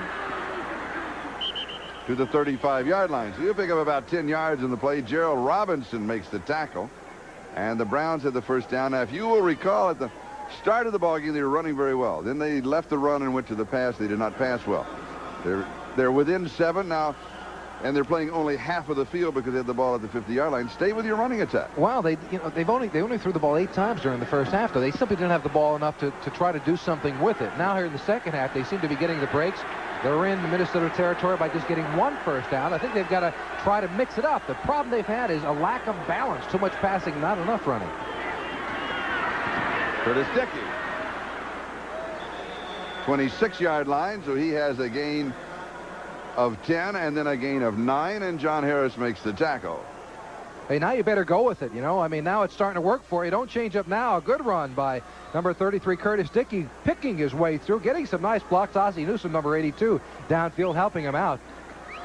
And Major Everett was the blocker in the backfield on that last play, and he is the lead blocker in that particular formation, number 39. Langhorne moves to his right. And Dickey goes for the first down. He just needed a yard, and he got a couple to the 24-yard line, so it is a first down as Studwell makes the tackle along with the Icebox Tim Newton. As we pause briefly for station identification, this is the NBC Television Network. This is WAVY-TV, Portsmouth, Norfolk, Newport News. This is Charlie Jones along with Jimmy Cephalo. 8 minutes and 19 seconds left to go in the third. The Vikings leading the Browns by 7. And Cleveland on the move at the Minnesota 24-yard line. Curtis Dickey. Dickey fumbles the ball at the 21. The Vikings say they have it at the 22. And the officials agree.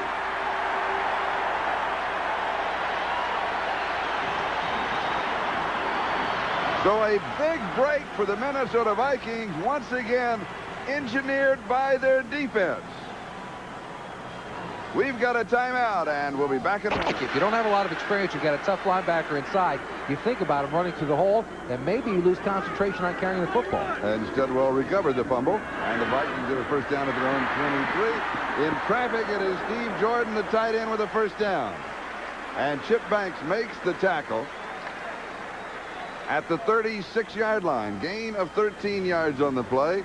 And old Mo has changed jerseys. Momentum now on the side of the Vikings. Yeah, and Steve Jordan probably wished he changed jerseys here for a second. He drags across underneath the coverage, trying to find him from underneath. But watch the hit he takes right in the end. Tries to jump over some. Boom! Yeah, you wish you had changed jerseys there as well. Put a white one on and fake it.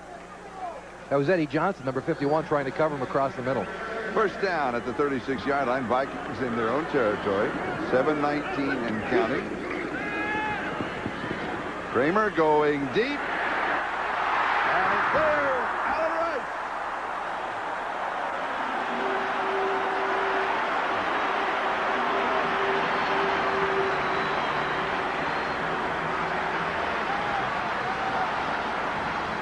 "32 yards on the play from Tommy Kramer to Alan Rice." And this changes the entire momentum once again. Watch him, number 36, bottom part of your screen, right down the seam. And that's Chip Banks, 56, trying to cover him. A mismatch. Number 37, Chris Rockins, comes over. He should be there a little bit quicker because you can't rely on a linebacker to try and cover a running back man-to-man all over the field. There's Darren Nelson, the other side. He's got man-to-man coverage as well. And Kramer had a choice. He could have gone the other way. Clay Matthews had the coverage on Nelson. And here's Nelson inside to the 24-yard line. Gain of 8, second down and 2. Nelson over 100 yards rushing now in the ballgame. 106 yards. Take a look at it. That little bit right up the gut he's going, and some nicely blocking down the middle. I think that's Dennis Swilley, 67, just buried Bob Golick, 79, allowing Nelson to go through the middle. Second down and 2.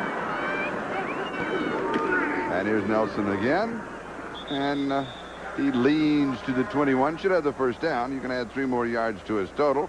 Bob Golick makes the tackle. The last time that a Viking running back had 100 yards rushing, it was Darren Nelson, and just about a year ago, November the 10th, 1985.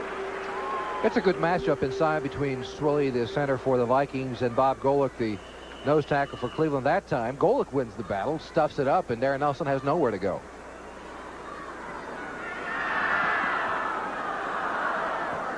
We're moving on the 6-minute mark, time remaining. I remember just a moment ago, the fumble recovery at the 23 in Viking territory, and that set up this drive.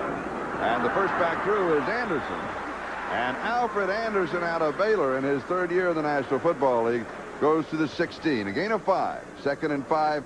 Eddie Johnson with the tackle. Let's take a look at that center-nose matchup in the middle. 79 Swilley, or excuse me, 67 Swilley and 79 Bob Golick. And Golick gets off the block right away, but does not get enough of the ball carrier to make the play. And that's what you expect out of a nose tackle, though. He's got to stuff up the middle. Nose tackle is the toughest, maybe the toughest position to play on an entire team. He just has to try to not get knocked back too far, which is a tough thing to do when somebody's double teaming you. 2nd and 5, Nelson to the left and cuts back in and has a yard, maybe 2. Let's give him a yard to the 15 and call it 3rd down and 4. And if we can go back to that graphic that we had just a moment ago that so well illustrates the rushing yardage of the two teams, it gives you an idea of why the Minnesota Vikings are in front of the Cleveland Browns.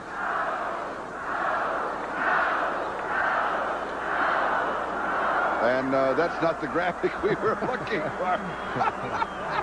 But that one is just as good, you know. It's not all that bad. 3rd down.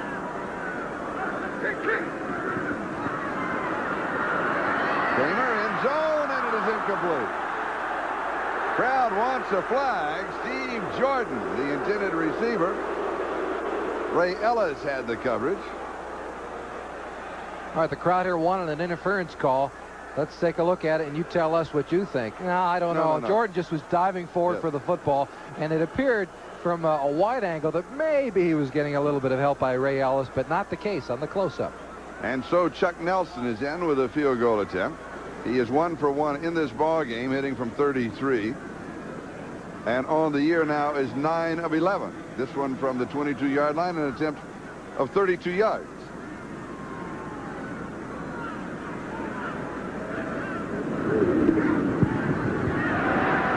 And he's got it. So Nelson, 2 of 2 in the ball game, and the Vikings now lead by 10.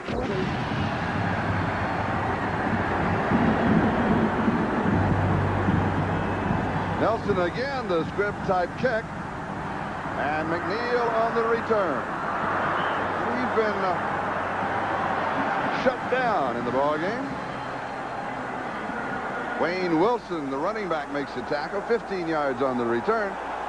But again, Cleveland comes up with pretty good field position. Pittsburgh stretching their margin over Cincinnati. There's an upset in the third. The Jets leading, and Chicago is in front of Detroit now by 3. New England shutting out Buffalo. Raiders comfortably up front. San Francisco and Green Bay now tied at 14-14. And here it is 20-10, Minnesota. Cleveland with the ball in their own 33, first down. Kozar is on target. First down to Reggie Langhorne. And Isaac Holt makes the tackle for the Minnesota Vikings. And that actually is an option play on the part of Kozar and the offense of the Cleveland Browns. There you see the rest of the scores. Miami by a touchdown over Indianapolis at the Hoosier Dome.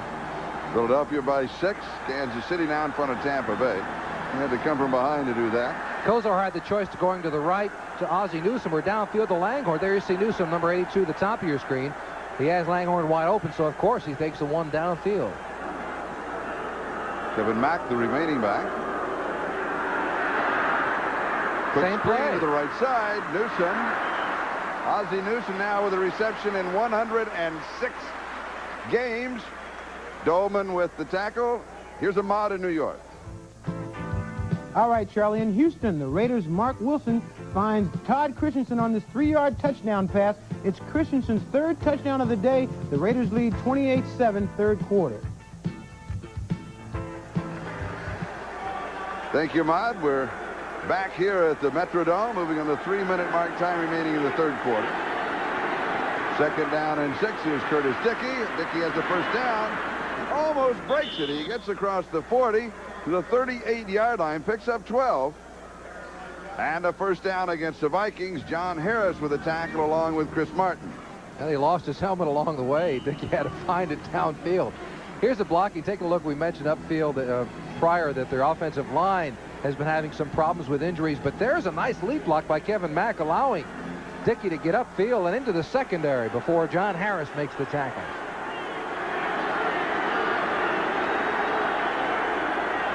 First down for the Browns. Kozar, here comes a blitz. He gets the pass off, and it's Ozzie Newsome. Ozzie still bothered by an ankle and shoulder injury that's been plaguing him all year. Chris Martin and Joey Browner with the tackle. And that time, Curtis Dickey was not sure of the audible. He's flanked to the wide left part of your screen, and he almost gives Ozzie Newsome a headache because his job is to affect the cornerback over on that side, and he doesn't do it. And Joey Browner nearly comes in and takes Ozzie Newsome's head off. Here's the passing yardage. The Vikings comfortably in front, as they are in almost every statistical category. There's Dickey for the first down. The second down and 4 after that last gain of 6. Joey Browner with the tackle. And all of a sudden, the Browns have cranked up that offense. 26-yard line. Well, they're blending the run and the pass well. We mentioned before the option they had to go to either Reggie Langhorne or Ozzie Newsome. They ran that play twice. The first time, Kozar decides to go to Langhorne for a 10-yard gain. The second time, very next play, Minnesota takes that away, and he comes back to Ozzie Newsome for a big gain. So they're right now, at least in this series, are mixing plays up and confusing Minnesota's defense. First down at the Viking 26-yard line. Play action fake. Buys a little time. Throws the pass a little low, but it is complete to Kevin Mack at the 23. Goes for 3. It'll be 2nd down and 7. Scott Studwell was there for the defense. Kozar does not scramble well, does he? No, he doesn't. The book on Kozar is that he's slow of foot. He winds up with his arm, but he's a wonderful leader. Yeah, he understands what an offense wants to do. He's not concerned with personal statistics. He knows what an offense has to do, how it's supposed to work, and he operates very well within a system, and that's his strength. We got to remember how young he is. He's actually a month younger than Vinny Testaverde at the University of Miami. And this is his 2nd year in the pros. He's 22. He'll be 23 next month. Here's Curtis Dickey to the 20-yard line, so he has 3. It's going to be 3rd down and 4 as Isaac Holt makes the tackle. And what would have happened to Vinny Testaverde had Bernie Kosar remained at the University of Miami through the years of eligibility he had? That is interesting. And it is also interesting that we've come to the end of the 3rd quarter. The Vikings lead it by 10, and we'll be back after these messages. 4-man front. You know, all teams will use it one form or another, but use it as their basic front. All of those teams, of course, in the NFC. Here's Kevin Mack. And he breaks the tackle and slides down to the 10-yard line. They're going to mark him out at the 9, a gain of 11. John Harris was the man who got to him. And it's going to be 1st down and goal to go. Well, they're doing it all right now. Mack looks like he's a little bit tender with that shoulder again. Remember, he was on injured reserve earlier in the year. Good trap block by the guard coming from the inside. Then it's all Mack. He tries to wait for the blocker to come, says forget about it, and breaks another tackle. And here it is, Harris on the side, and he comes down on that shoulder, and he gets up a little gingerly. 1st down, goal to go. 9-yard line.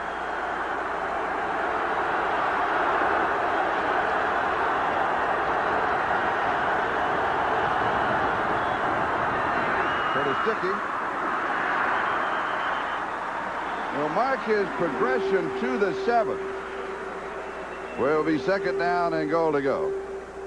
Joy Browner and friends stopped him at that point. Joy, of course, with a couple of brothers, Ross and Keith, also in the National Football League. Let's take a look at the front 4. But the man you really want to watch is Scott Studwell, number 55. He gets knocked back there. It was hard to see, but there he is sitting down on the ground. He's considered to be the best middle linebacker in short yardage and goal line situations in the league. He does not get back often. He did there, though. 2nd, goal to go, 7-yard line. You look for Kozar to throw here. Takes a lot of time. He hands off. And Mack goes to about the 3. So it'll be 3rd down and goal to go at the 3. A gain of 4 yards on the play. Joy Browner again with the tackle. I'm surprised with that call. Yeah, I am too, because now on 3rd down and 3 yards to go for a touchdown, you've got to go with a passing play, it seems. Here, Studwell and the rest of the Vikings stack him up, and Mack actually got another yard than he should have. All right, 3rd down, 3 yards to go. You need the score. You need the touchdown here, and looks like they're going to spread the defense of the Vikings and throw the football.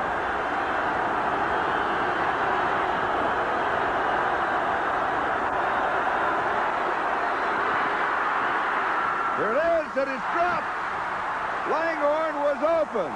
He got away from the defender who slipped. Carl Lee, the cornerback, was on the turf. The pass a little behind him, but he should have had it. Oh, yeah, you've got to catch that football in the end zone, down by 10 points. Take a look at it here. As you say, Lee slips down right at the last second. There he goes, falling down, and Langhorne's got to catch that football. Take a look at it from another angle. There's Kosar getting a lot of pressure, but he has a presence of mind to hang on to the football for the last minute. And he reaches over for it, falls in that purple stuff they spray on the end zone here, but he probably wanted to hide under that run. A 19-yard field goal attempt is up, and it is good by Matt Barr. And so the Browns salvage 3. It's a 20-13. This is the deep back. Bounces and goes out of bounds. In the field of play or out of the field of play? They're going to say no, it went out at the edge of the end zone. And that, of course, is the automatic touchback. Vikings will go to work at their own 20-yard line. Now take a look at this. The ball kind of bounces at an angle out of bounds. Does it go does it go over? Keep it going. Does it go over the flag in the end zone side or in the field of play side? And there is an official running right down the goal line, has the best angle for it. Of course, Best didn't have a bad angle about it either. That's right. Darren Nelson for the Minnesota Vikings is rushed for 113 yards, has 3 receptions for 37 yards. His total offensive output is 150 yards, and still has the 4th quarter to go. Vikings lead by 7, 20-13. Kramer opens with a little play action, wants to go deep, runs out of time, and he is sacked by Cleveland. Carl Hairston got him, and that is their 3rd sack of the ball game and the 1st of the second half. And Carl Hairston, they call him Big Daddy. He's the defensive captain. Watch him coming from the top part of your screen, and the middle of your screen. The problem was that Kramer again didn't have anybody to throw the football to, and Hairston did not get there especially quickly, but Kramer had to hold it a little bit too long, and again chalked that one up on the wide receivers downfield who were not getting open. 2nd down and 16. Darren Nelson and Ted Brown are the 2 running backs. Nelson to the outside. Cannot get away from Sam Clancy. Good defensive play.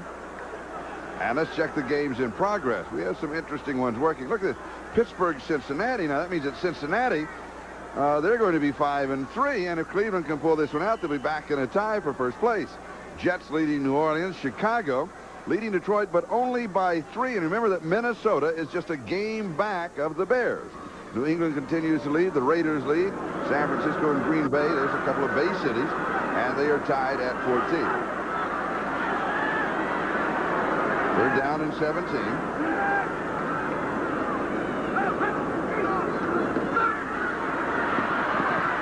Kramer's pass is underneath the coverage. It is complete to Ted Brown. He'll get to the 23.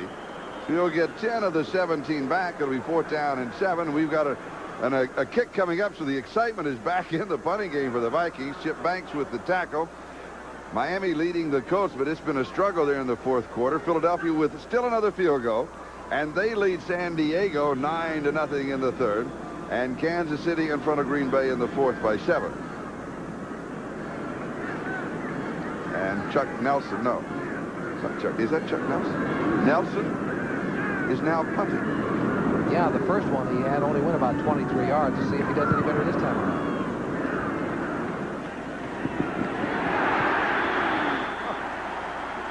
McNeil waited and waited and waited and then was decked by David Evans. He got there at the same time the football did. That's that cat and mouse game. Earlier in the football game, he waited for the last second to call for the fair catch. This time, he doesn't. And I tell you, he's got a lot of guts. We'll be back. Senior high school in Seattle. And I'm not sure if he's punted since or not. The record does not show. Cleveland from their own 45. Blitz and a 4th shot. Oh, Keith Millard, the hero, one of the heroes of the win over the Bears. And that is the 5th sack for the Vikings. And this is a very, very interesting play because they were trying to set up a screen to the right side to Curtis Dickey. Now the lineman pulls to the right. Watch him going to the right side. But he says, forget about it. I'm going to the quarterback. You go wherever you want to go. I'm going to get to Millard. Just grabs a hold of Kosar and brings him down. Loss of 14 of the play. It'll be 2nd and 24. When Larry Williams pulled number 70, there you see him right in front of Millard. Millard said, you go wherever you'd like. I know where I'm going. I'm going to the quarterback.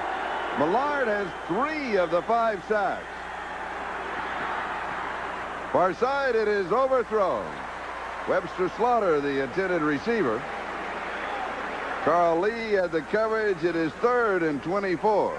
That is the 2nd time that Webster Slaughter has turned Carl Lee completely around, but this time Kosar a little high on the ball and does not get it to his receiver for the completion.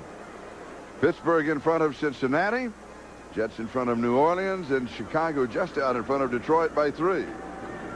New England shutting out Buffalo. Raiders in front. San Francisco and Green Bay still tied. And here it is Minnesota 20, the Browns 13. And every time the Browns threaten, the Viking defense turns them away. 3rd and 24. Good protection, goes deep. It's there. It is Langhorne with the 1st down, and he almost gives it back. He is just inside the Minnesota 45-yard line. That will be enough for the first down. Willie Teal with the tackle. He picks up 25 yards on the play, but watch, he almost gives the first down away. Yeah, but what he was going for, watch 82 Ozzie Newsome coming into your screen, nearly getting a block on the defender. If he gets that, it's 6 points for Cleveland. He'll get down the sideline for his score. So he was taking the gamble of maybe not picking up the first down, but going for the touchdown. Perfect throw by Kozar right over the outstretched arms of the defender. Now watch 82. He's coming into the screen. That's Ozzie Newsome. Just misses the block that would have sprung Langhorne for a touchdown.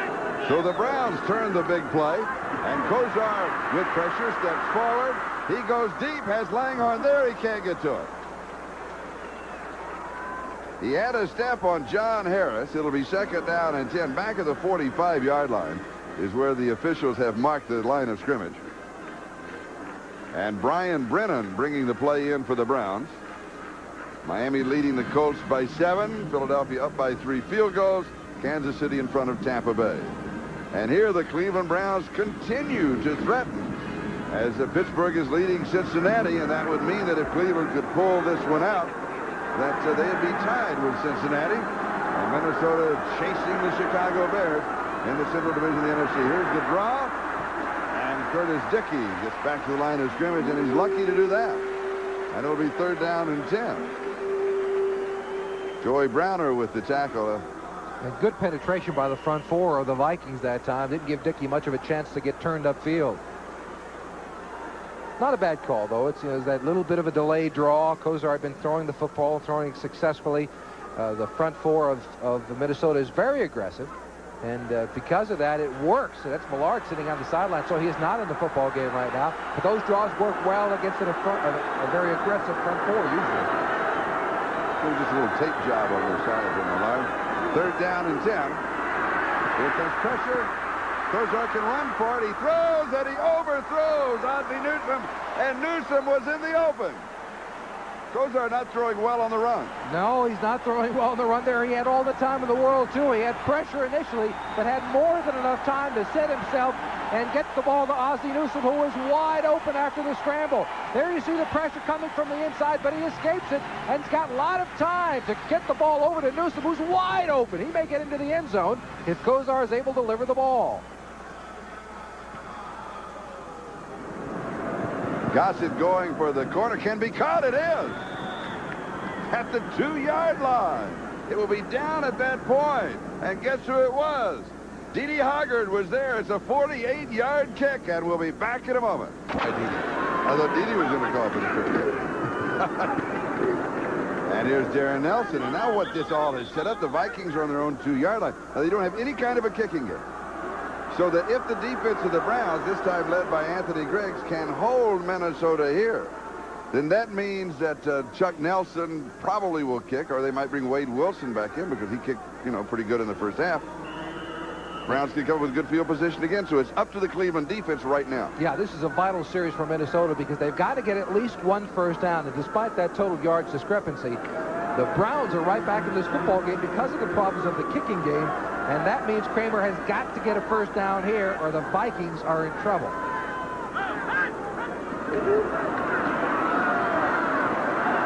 Anderson. And he's out to about the 8-yard line. So it's going to be third down around 4. And Chuck Nelson, he's been talking to Greg Coleman, the punter, earlier, getting a few hints. Sam Clancy and Chris Rockins on that last tackle. Well, kickers always talk to each other because nobody else will talk to well, them. nobody else understands them, so they hang out together in the sideline. The announcers will talk to them. The announcers go to practice. The kickers are the first ones to go over and talk to them. That's right. Hey, we got somebody to talk to. Third down and 4. Here's Nelson on a sweep.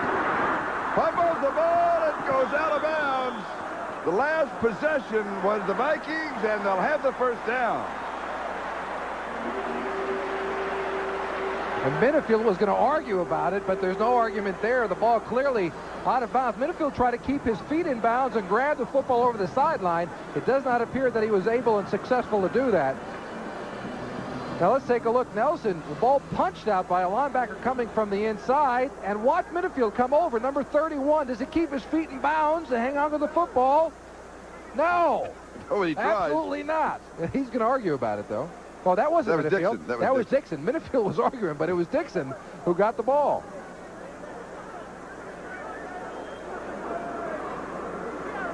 Now the discussion is the point of the fumble and where the ball went out of bounds. Because it's going to be very, very close to a first down. Yes.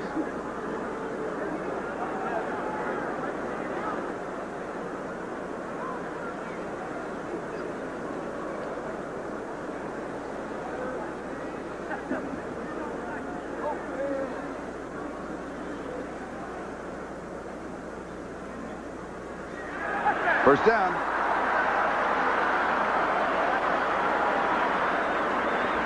Let's take a look at another angle to see where exactly the ball popped out. Hit from the inside at about the 12-yard line. Now here it is. Dixon comes over and tries to grab a hold of it. He drags his back feet like a good wide receiver would, trying to keep possession, but he didn't have it at all. No, boy, Minifield, I don't know what he was arguing about, but it certainly wasn't that the Browns should deserve the football. And they marked the ball at the spot of the fumble, because the forward fumble going out of bounds and moves back to so that an obvious type fumble could not help it. Nelson gets the call here. Has a couple of yards. Second down and 8. Clock ticking away. 6:40 and counting. Carl Hairston with the last tackle. And this Minnesota crowd, a couple of boos rolling around the stadium. I think they want some passes thrown here, but there's 6:40 left in the game. They're up by a touchdown. They want to try to eat some time off the clock. Pittsburgh continues to lead Cincinnati. The Jets out in front. Chicago by 3. New England leading Buffalo, but Buffalo now has a field goal. The Raiders in front. San Francisco and Green Bay continuing their struggle. Second and 8. Here it is, Minnesota 20, Cleveland 13, the margin 7. And the reverse of the ball is fumbled and then picked up. It takes a Viking bounce right back to Leo Lewis. It was Kramer to Nelson to Lewis to the turf and back to Lewis at the 10-yard line. They'll lose 4.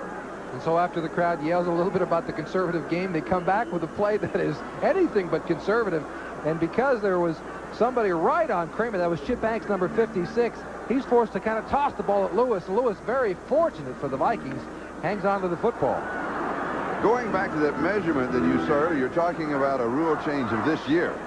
And that is that a fumble that is not recovered returns to the spot of the fumble. That's the reason they brought it back to the 12-yard line. They're down and 12. Kramer's swing pass to the right side is complete to Allen Rice. And Rice is out at the 19-yard line. So it's going to be 4th down and 3. Chip Banks was there, and Chuck Nelson will come in to kick. So the excitement returns to the punting game for the Vikings. The problem that Greg Coleman has had with the groin has meant probably a difference in field position of about 20 yards per kick as far as the Vikings are concerned. Now, you have Gerald McNeil standing about 40 yards away from the line of scrimmage. He should probably move up. I mean, Nelson's only kicked the ball 23 yards a shot.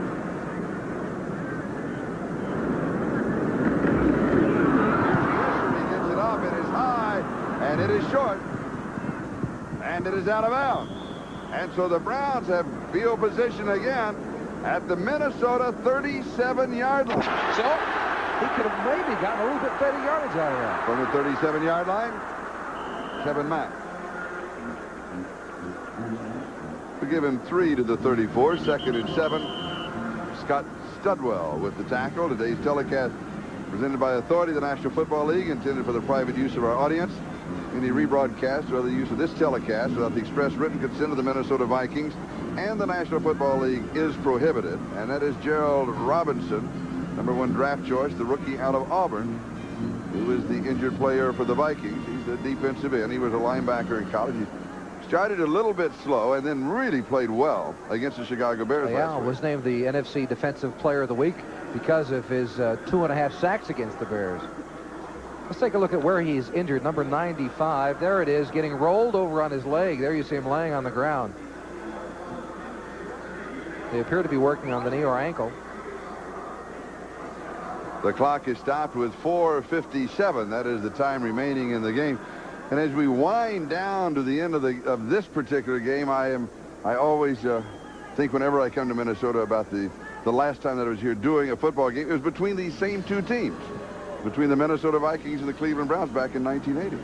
Yeah, back in 1980, that's when our good and dear friend and colleague Ahmad Rashad made a catch that is quite remarkable. You were here for that call, weren't you? Yes, it was a great game. Great finish. But the situation is they were both going for divisional titles. Cleveland, if they won, this was the Cardiac Kids under Sam Rutigliano. If they won, they would have their division wrapped up. And if the Vikings won, the Vikings would have their division wrapped up. And Cleveland led 23-9 with 5 minutes to go. You know, that's a comfortable margin, you would think. But Minnesota came back, scored 3 touchdowns in the last 5 minutes. And they were doing it with no timeouts in the sideline and like the Miami game, the pass and then the lateral off of the pass and that type of thing. It was all engineered. But it all set up one of a great play, All right, well, let's go back to 1980 when the Vikings and Browns played to decide those couple of championships. And, Charlie, you were there with the call. Seconds to go. Field goal would win it. Up in the air. Going deep. They're hoping. Tip. Caught. Touchdown. You're kidding. The Vikings. They win it. Time is run out. Minnesota. They are the champions. Ahmad Rashad.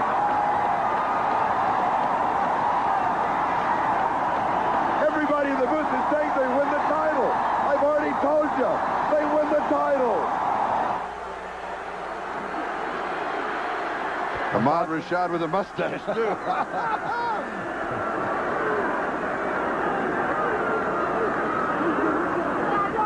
And here is Dickey. A flag is down. He's got the first down. Dickey is inside the 20 and out of bounds. John Harris was chasing him. If the play stands, it will go to the 17. I want to go back to the catch of Ahmad one more time because he videotaped the game in his apartment. Offside. Penalties decline. First down. First down at the 17. And now when the game was over, he went back home and he rewound the tape, and then he played the tape. And hey, it was a great game. I'll play it right from the beginning. So he plays it from the beginning, waits for his moment of triumph, and the tape runs out.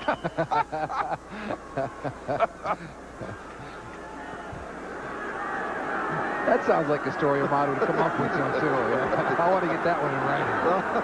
At the Vikings 17, Cleveland with the first down, trailing by 7.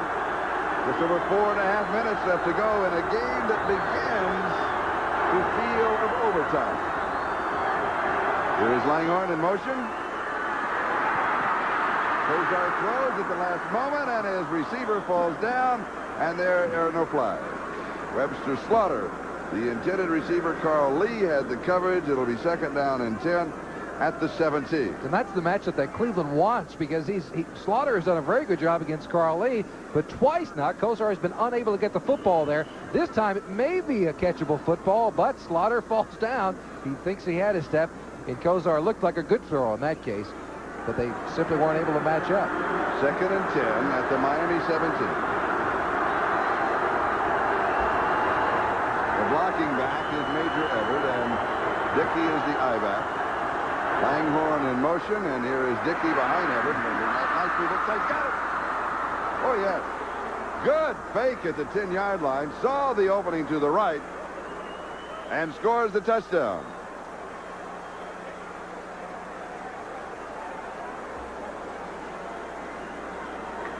And the Browns are within 1. Despite the fact of being outplayed most of the afternoon, the kicking game, the problem with Greg Coleman not being able to punt, Chuck Nelson and Wade Wilson coming in has really given the Browns great field position, and they've turned a couple of miscues on that kicking game into a couple of touchdowns, and because of that, despite their offensive woes, they're right back in the game. Now this is for the tie. Matt Barr out of the hole and got it.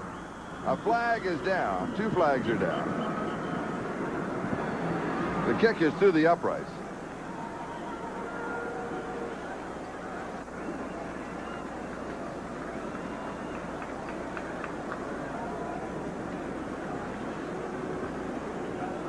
And it appeared that Defense, number 27, offside. Points are good.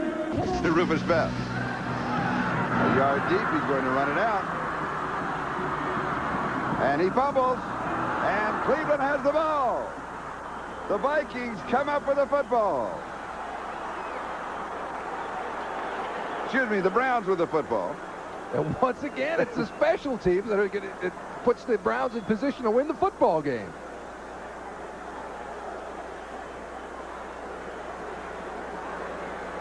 It is Felix Wright who has scored a touchdown, who recovers a fumble. Best gets caught up in traffic, and somebody from the backside knocks the football out. And incredibly, the Browns are in a position to do it one more time. Here's another look at it from the backside. Somebody knocks that football out, and Best coughs it up, and big turnover for Cleveland. Felix Wright picked it up. He didn't fall into cover. He wanted to pick up some extra yardage at the Minnesota 21-yard line. Ball game tied at 20-20, and an opportunity. Here's Dickey again. He comes right back, and he drives to the 14. A gain of 7, 2nd down and 3. John Harris with the tackle, and they are running at the defensive spot where Gerald Robinson was. And that's the same play they ran before, the cutback by Curtis Dickey. This time, you notice how that time he ran with a little bit more abandon? Yep. It's the confidence that comes with a touchdown run such as that. He's got a shot to go over 100 yards today. If he gets that confidence behind him, he's always had the ability to go and be a good running back, but has simply been stymied for one reason or another. And they're running at Neil Elshower, who's replaced Gerald Robinson. 2nd and 3. Kevin Mack to the 11. It'll be close to the 1st down. Tim Newton with the tackle. Look at the games in progress. Pittsburgh big over Cincinnati in the 4th. Jets still lead New Orleans. Chicago in front only by 3. New England comfortably in front, as are the Raiders. San Francisco over Green Bay by 7 in the 4th. Miami leading by 4. Philadelphia now by 16. Boy, the Chargers have their problems. Kansas City by 7 over Tampa Bay. And here we're tied 20-20 with 2:50 and counting. And it's 3rd down and less than a yard to go. Critical for the Browns. But within field goal range if they don't pick up the 1st down. Over the top. Kevin Mack. And the lead block was by, and you've got to have a nickname for him. We thought about appliances.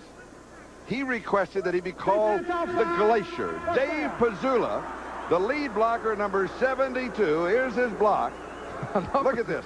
The Glacier movie. This is a load coming through the line of scrimmage, and he falls down. He falls down. Forget about all the strength in the world if you fall down. And Mack does it on his own by going over the top. They're laughing about it on the sideline. They said, "Who'd you block?" He said, "I blocked the turf." The Glacier, because he moves 2 feet every year, I think. 6-yard line, 1st down, goal to go. We also thought of the trash smasher. Okay, that was the only play. It'll be 2nd down, goal to go. Got Studwell with the tackle, and we move on the 2-minute mark. Time remaining in the game. We are tied at 20-20. 85. In overtime, a perfect coffin corner kick by the Falcons has the Eagles deep in the fourth. And for Cleveland, Curtis Dickey has runched now for 105 yards. 2nd down, goal to go. Kevin Mack. And the defense is there, and they'll stop the clock. So the defense takes a timeout. Chris Martin makes the tackle. That stops the clock with 1:54, and so the Vikings have 2 timeouts remaining. And Matt Barr, of course, the field goal kicker for the Cleveland Browns, 2 of 2 from 52 and from 19 yards in this ball game. And on the year is now 13 of 15. His long being 45. And his long being 52. And that is his career long that he had earlier. And there's a look at number 9. And then, of course, if the Browns do not score here, then they go for the field goal, the kickoff, and then see if Kramer can do it. Yeah, when I mentioned before the best at the 2-minute drill. Coming into this season, Tommy Kramer had won football games 14 times during that 2-minute drill and scored 25 touchdowns during the final 2 minutes of a half during his career. And I don't think there's another quarterback in the NFL that can tout those statistics. He's got this resourcefulness that have enabled him to win those 14 games in the final 2-minute drill. So this one is far from over, even if Cleveland is able to score here.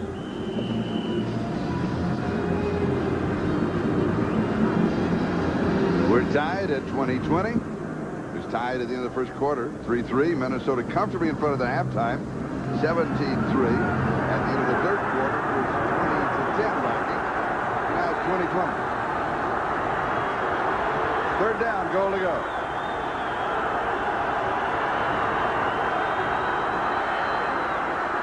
Here is Dickey. And he goes out of bounds to stop the clock. Carl Lee was chasing him. 1:49, a lot of time remaining. And the kicking team comes in. I'm surprised he didn't throw in the end zone. Are you? Yeah, I am, because it really changes the entire philosophy of Minnesota coming out, whether it's a field goal or a touchdown they're behind by. You know, a half-decent return gets them in the field goal position with a couple of passes, and so you really want to go after that touchdown there. I was surprised as well that they did not try to throw the football into the end zone. Jeff Gossett to hold. Scott Nicholas with the snap. Matt Barr 22 yards away, and he breaks the tie. So Matt Barr hitting 3 of 3, and the Browns lead by 3. Each one now.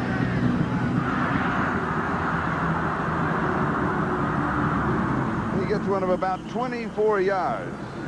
Vikings from their own 24-yard line. Scott Nicholas was there for the Cleveland Browns. And the Vikings have a first down. And 1 minute and 41 seconds.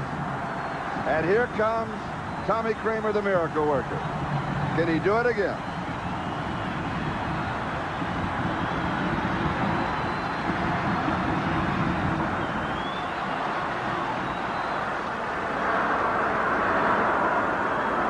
The Vikings can play the short field. They need about 45, 46 yards to pull within field goal range. So they need a half a field.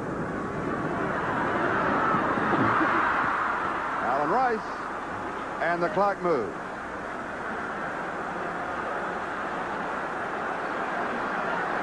"28-yard line. 2nd and 6. Kramer calling out the play. He called 2 in the huddle, and then a check with me. He goes deep right side, has the man there. Leo Lewis.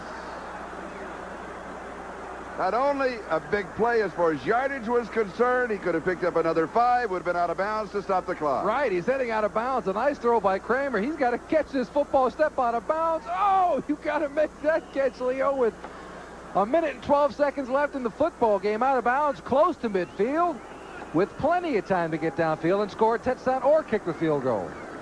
So it's 3rd down and 6 now with 1 minute 12.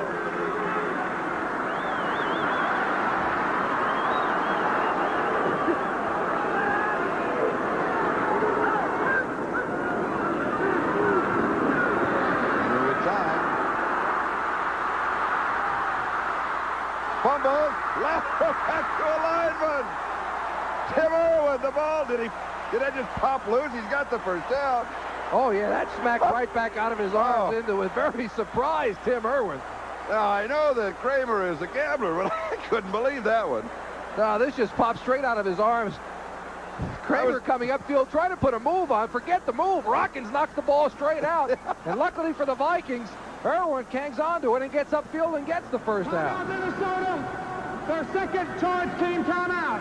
I was looking to see him slide, and he didn't slide. He put a little head fake. He wanted to pick up another yard. Well, I think he wanted to make sure he had the first down that time. And normally, Kramer would slide along the field, but in this situation, it was so crucial that he get the first down that he was just trying to get upfield and get as much yardage as possible. But he took the hit from Rockins. The ball popped loose, and he's arguing about something. What it is, I'm not sure. But there is a heated discussion going on. Now, the ball is at the 37. That's exactly what it is during the last 2 minutes of a half for a game. Only the person that fumbles it can advance it, so they bring it back to the spot where Irwin caught the football. That's right, and the officials will explain it. It's not going to be a first down.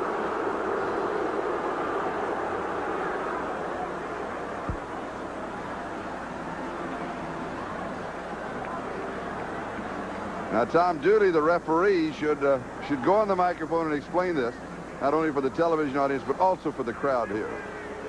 That's the rule that was put in a few years ago when Kenny Stabler, the Snake, really enforced his name by fumbling the ball downfield, and the Raiders fall on it in the end zone with time expire on the clock to win a football game. That was against San Diego. They call it the Holy Roller. There it is. He's hit right there. Irwin catches the ball, well, we'll say the 31.5 or so, and that's exactly where they mark it, at the 31-yard line. So it is 4th down and about 3 to go for the first down.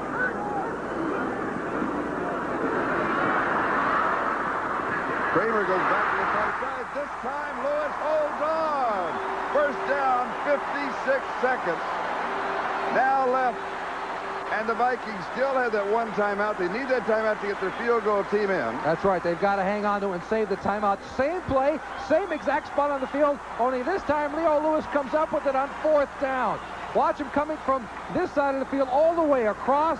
And Kramer has a lot of confidence and a lot of nerve standing back in there to wait for Lewis to clear the zone. Oh, now save that one. I want to look at that second foot. Did that second foot come down inbounds? It was close on that sideline. If we can keep it, we'll come back to it. We may need to erase it to cover this play. Sideline pass. This side is good. Lewis again. They're getting close. They need another, 10, 12 yards. Same play the other side. Hey, if it works, keep going to it. Now, this is this play this side, and I think he certainly gets both feet down he does here. this side. Just beating the outstretched arms of number 23, Mark Harper. Now, we had to erase that other one, but that second foot was close to the sideline. I just got a glimpse of it. I wanted to double check it, but we'll move right along. At the Cleveland 38. 52 seconds left.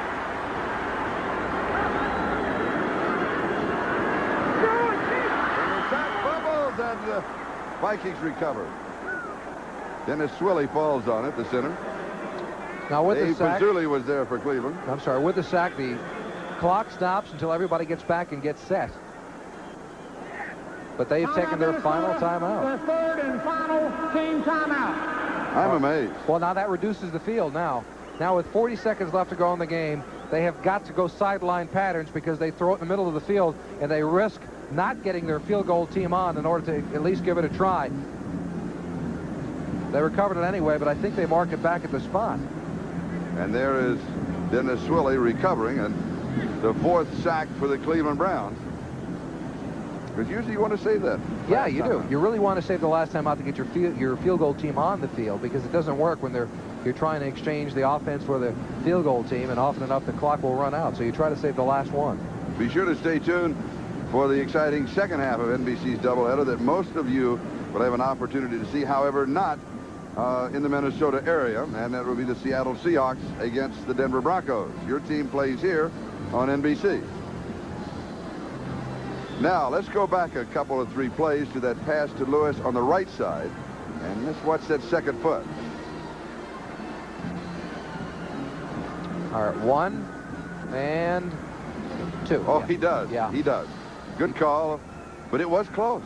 He didn't try and drag it. That's what that kind of catches your eye. A good receiver will know the exact length of the field. In fact, most of them can close their eyes and tell you go 16 yards, and he'll go exactly 16 yards. That has to be for a wide receiver. Second down, 18 at the 46. Going deep for the score. Has a man there. It's knocked away. Going to Lewis. Lewis in the hot hands, and Mark Harper makes the defensive play. Oh, that's a gutsy throw by Kramer down the middle of the field like that. And it is 3rd down and 18, back at the 46. All right, watch this. Straight down the middle of the field. He knows there's all kind of safeties running around in there. There's that kind of a prevent back there, 6 defensive backs in the football game, and he throws it on the money, trying to rely on Leo Lewis and his leaping ability to take it away. Lewis at just 5'8", breaks it up and prevents the interception by Mark Harper. 3rd down, 18. Now, Chuck Nelson's longest field goal is 56 yards. That means you have to get to the 39-yard line. That's 7-8 yards away. They were there a moment ago. Remember, first down. No timeouts left, though. Deep over the middle, it is incomplete. Gustafson, Jim Gustafson. the intended receiver. Felix Wright was there. And Gustafson goes after it with all he has. Just a little bit too high. Watch him leaping across the middle. See, Kramer had to throw it over the linebacker right underneath, but oh, just an inch too far. Here it is once again from a different angle, and oh, you know what? The sad part is they'll give him a drop on Monday. Oh yeah, I know that story. You receivers protect yourself, right. Don't you? Here's the game. 4th and 18. 36 seconds left.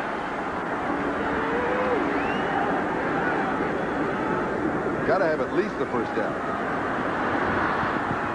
It is there, and it's the first down. Gustafson has it. The clock moving. No timeout. The clock, the story. Within field goal range, he'll throw it away. They're going to do it.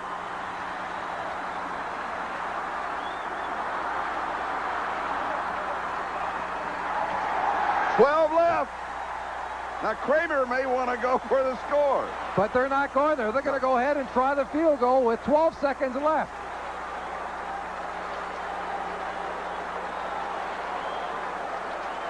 Fourth and 18. And he got 19. So Chuck Nelson, who has had a problem as the number 3 punter for the Vikings, has a chance now to take us to overtime.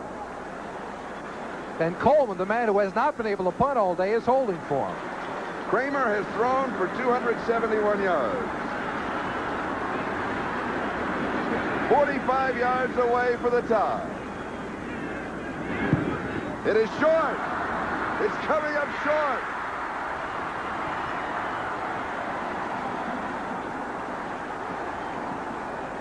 And the Browns will take over the football with 7 seconds to go.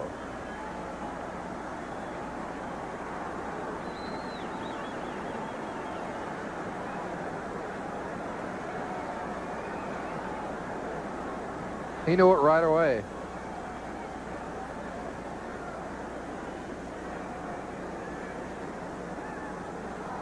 Short from 45 yards away.